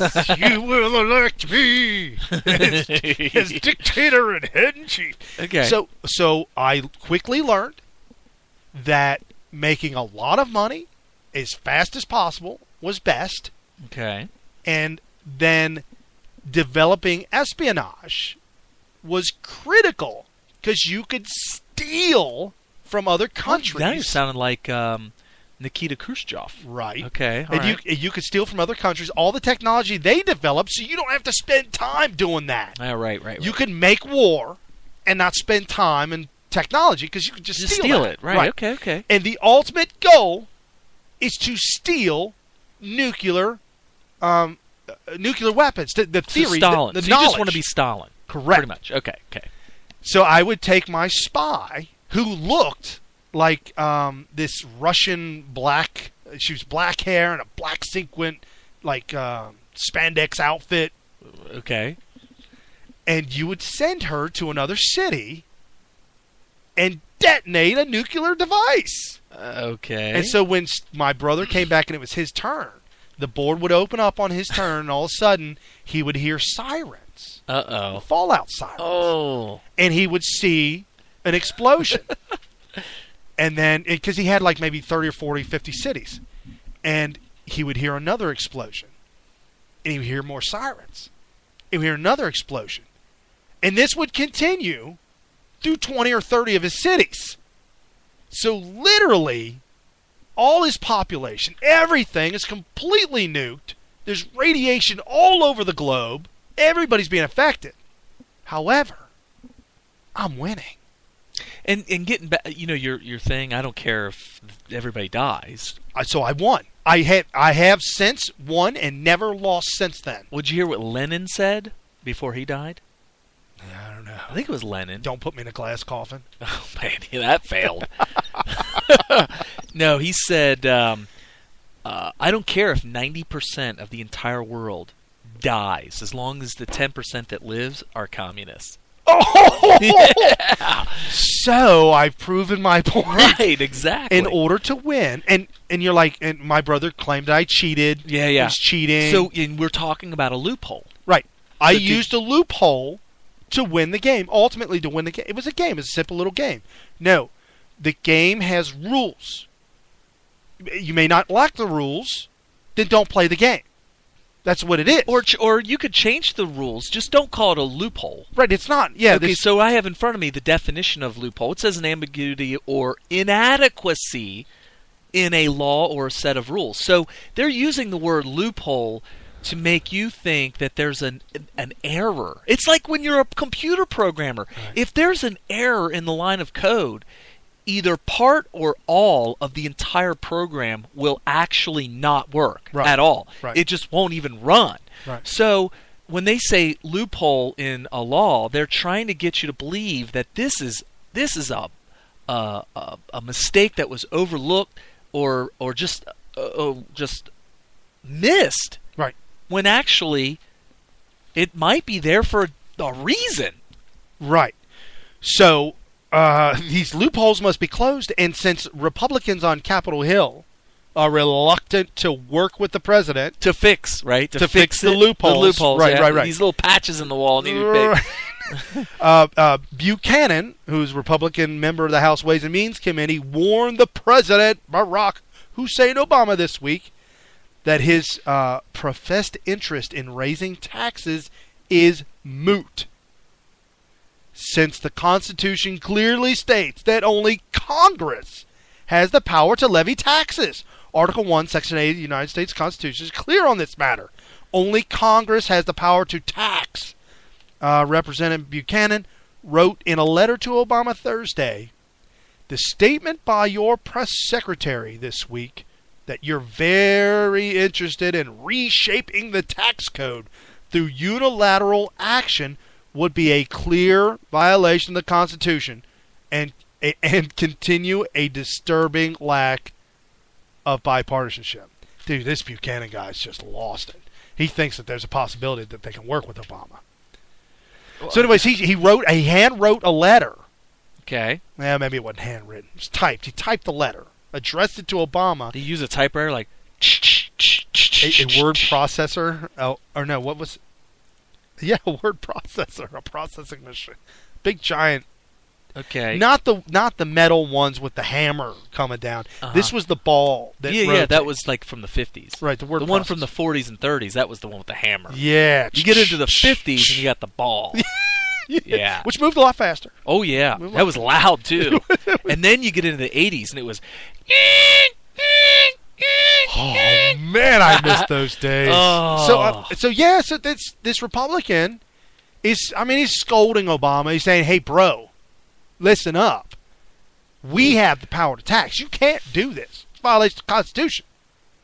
Yeah, and the thing is Obama could technically do whatever he wants, even if it's illegal, because he has, and nobody's held his feet to the fire. Well, what I'm saying is that somebody has to stand up and say, I'm not going to allow you to do this, and if you don't stop now, then what do? You impeach. Right. They've already taken that off the table. But I was going to say impeachment's off the table. Once it's off the table, it means it's not on the table. That means anything Obama wants to do is on the table. Right, off the table. It's on the table. Right, on the table. Everything he wants to do. Because impeachment's off the table. Correct. Oh, you're saying that I can do whatever I want. Well, no, we're just saying we're not going to impeach you. So I can do whatever I want. So no. Well, if you're not going to do anything, then I can. Well.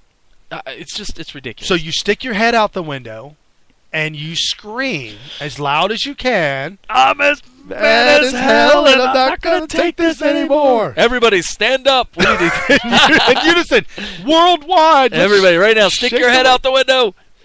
We need to get into it like he does. Oh, man. For those of you that don't know the reference, go out there and watch the movie The Network. Yeah. That is where the soundbite comes from. So you want to change gears? Yeah, I kind of had to change gears, but I ran into somebody this weekend, a friend of ours. He actually lives in New Zealand, and he's in town for a month or two. And he's visiting with his family. I don't know how this topic came up. I think somebody asked him, "Are you a citizen of New Zealand now?" He's like, "No, you can't. I can't. They don't have dual citizenships." Okay. So I don't know the whole extent of it, but in 2007, New Zealand passed a law saying that if your parents aren't citizens, and you're born in New Zealand, you're not a citizen. Well, that sounds novel. So, and that was to combat the anchor baby issue they were having. Yeah. And you know the only reason, did you know the only reason why anchor babies are possible in the United States? You want to talk about loopholes? Here's a loophole. Yeah, it has to do with slavery. Yes. Back in the day when they were going to free all the slaves, they were like, well, do we make them citizens? I don't know. I don't think they're citizens. Should they be citizens? I don't know. Well, then finally somebody said, well, they of course they should be citizens, but how do we make it so that they are?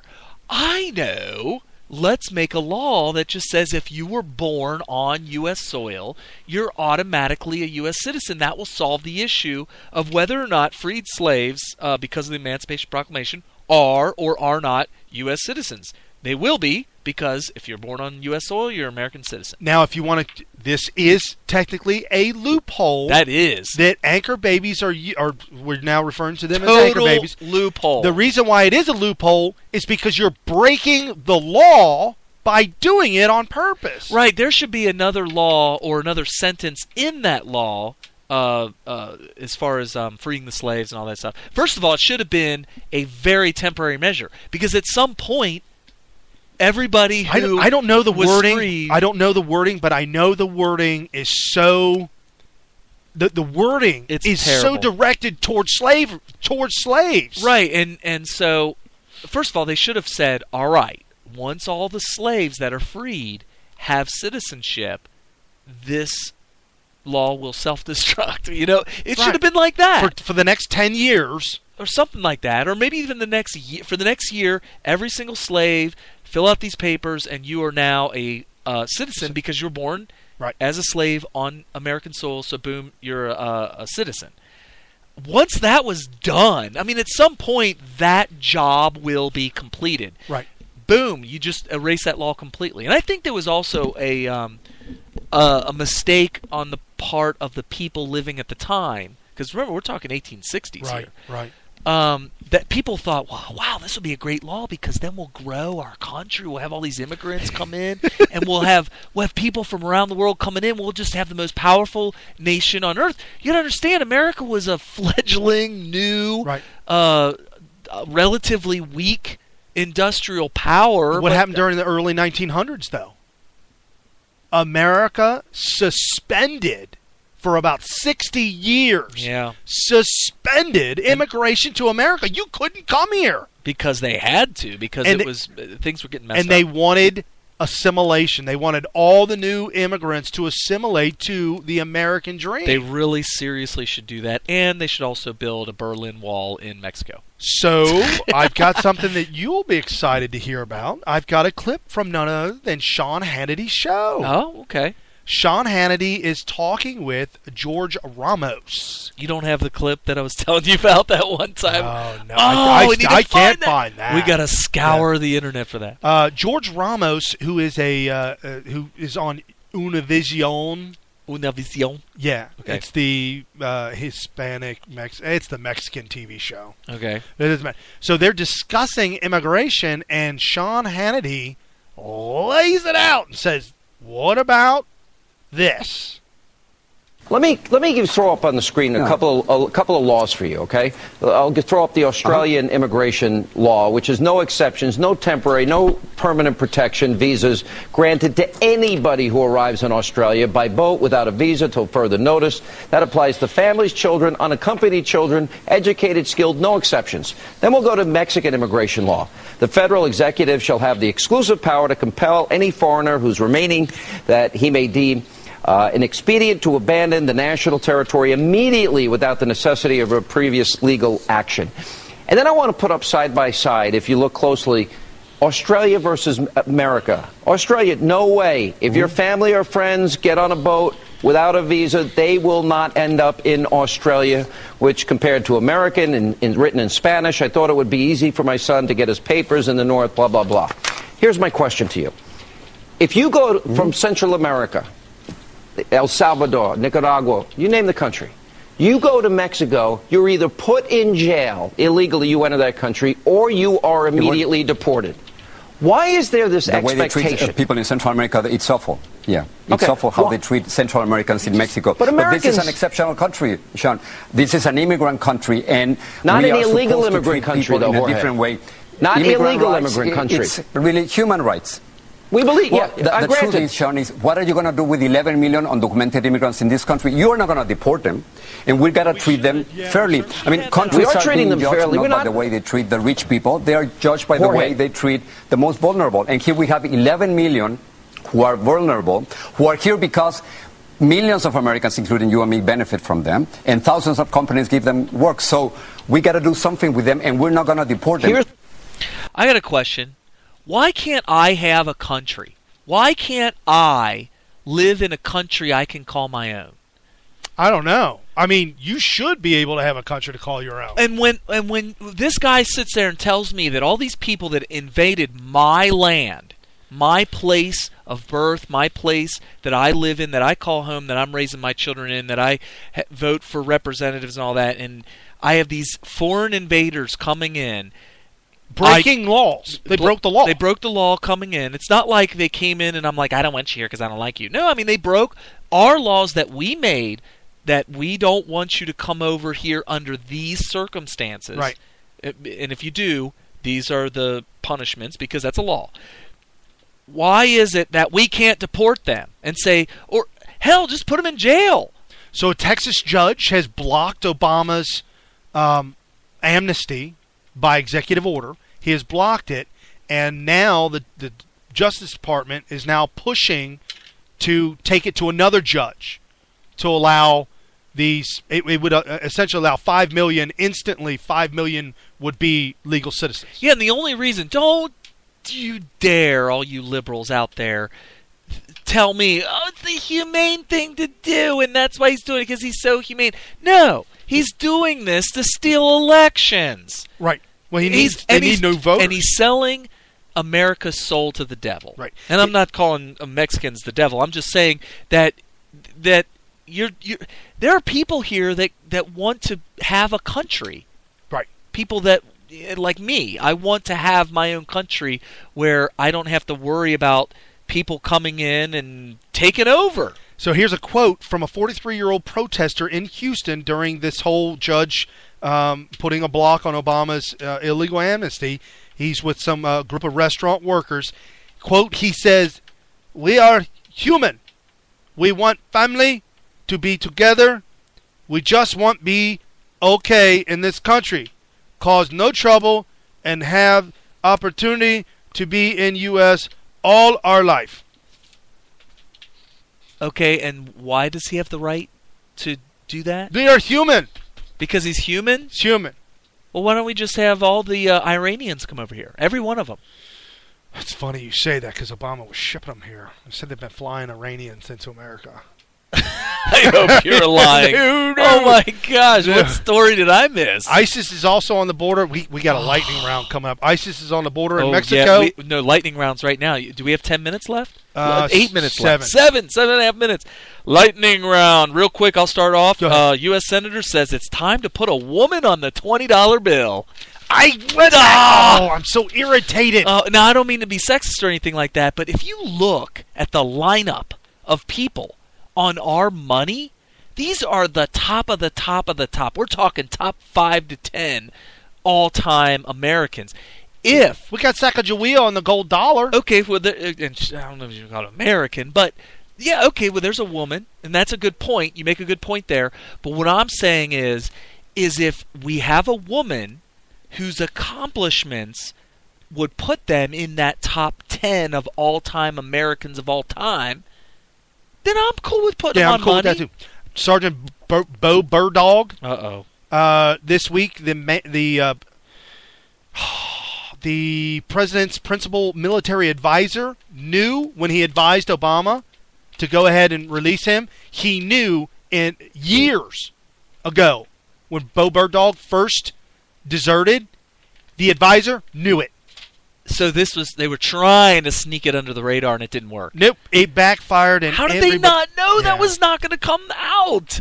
That is so obvious. Yeah, it's insanity. Oh, and we knew that either A, they made a huge blunder, or B, they thought we were idiots. Right. And they failed because we're not idiots. Boko Haram is a bloody strategy. 70 million people will be exterminated in Africa. Yikes. That are Christians. So 70 it's million kind of like Christians. Hotel Rwanda all over Yep. again. This could have been a topic we could have talked about for a half hour or even longer, probably an hour. Free-range parenting.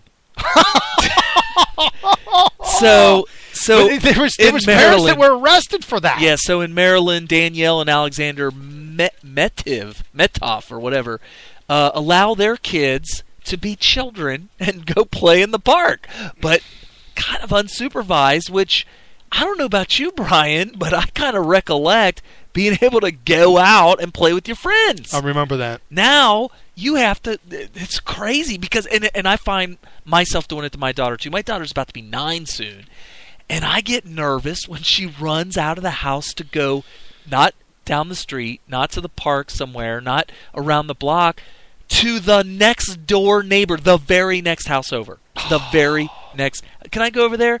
And I'm like, yes, and I cringe. And why is that? Why am I cringing? The neighbor girl came around the corner. They just moved down the street, bought a house. Neighbor girl came around the corner looking for our neighbor girl to play with, but she wanted to know where to be found. So they came and played with my daughters, and my wife had her in the house. Did their parents come looking for her? Freaking out? Knocked on the door. I answer the door. I said, she's right here. Okay. Yeah. You could see it in their face. Let's go home. They went home. I said, Nettie, you need to chase them down. They saw me, the father, a man, with their daughter in the house. Do you realize what I would have done? I'd have lost it. Yeah, and So she chased them down. She got their phone number. She explained to them everything, and that she'll let them know next time. You got to be aware of these things. Yeah, we live in a different world. Yep. Last one for me, unless you got one real quick. Go ahead. Oops, you got one? Yep. In Cairo, Islamic State militants in Libya shot and beheaded groups of captive Ethiopian Christians. Video purportedly from the extremists showed Sunday. The attack widens the circle of nations affected by the group's atrocities. It's a 29-minute video. They are declaring caliphate, which is a word in Syria and Iraq, which means it'll all be under Sharia law in the Middle East, and Obama is assisting them. Oh, Obama's assisting him? Yeah. Of course. I mean, who would have doubted that? My last one, William Shatner's got a Kickstarter campaign going. Did you hear about this? No, I didn't. No. William Shatner, now he lives in California. The Hollywood liberal. Oh, yeah. Well, I don't know if he's a liberal, but he's in Hollywood. Apparently there's a water shortage in California. Big time. Big time water shortage. So he said, hey, I got the solution for this. Beam me up, Scotty. Turns out, if he can raise $30 billion on his Kickstarter campaign, he's going to build a pipeline like the Keystone or the oil pipeline up in Alaska from Seattle or anywhere up north where there's more water, all the way down to L.A. where they need it. A 4-foot pipeline of water. And he's going to fill up Lake Mead and all that stuff. But here's the thing. Here's the key to this. He thinks it's pretty ambitious, and he doesn't know if he'll make it or not, okay?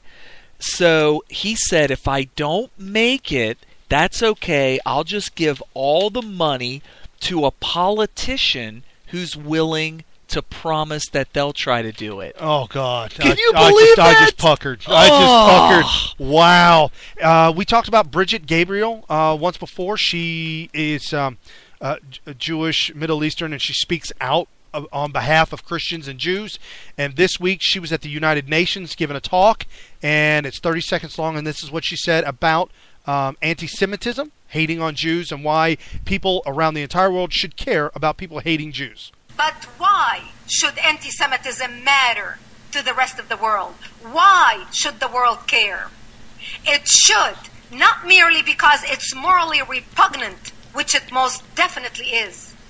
The world should care about anti-Semitism because of fundamental self-preservation.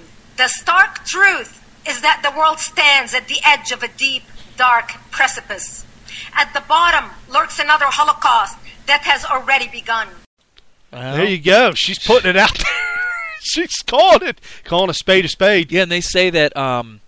I wish I had the exact quote, but hey, you sit there idle while they're taking away all the Jews, and you'll sit there idle when they're taking away all the Christians, and, right. and one day when there's nobody else left to take, they're going to take your ass. What? Yeah. So is that? I wish I had. I mean, that wasn't the most eloquent way it was put, but that's something that. That's what she's talking about. It's all about right. Just because you're not Jewish doesn't mean you should sit there idly by while they have another Holocaust. Wow, what timing! Oh my goodness! All right, folks, we will see you next Sunday here, 5 p.m. on Spreaker, or you can catch us on iHeartRadio around 8 o'clock. Usually up right both there, and iTunes as well. See you guys.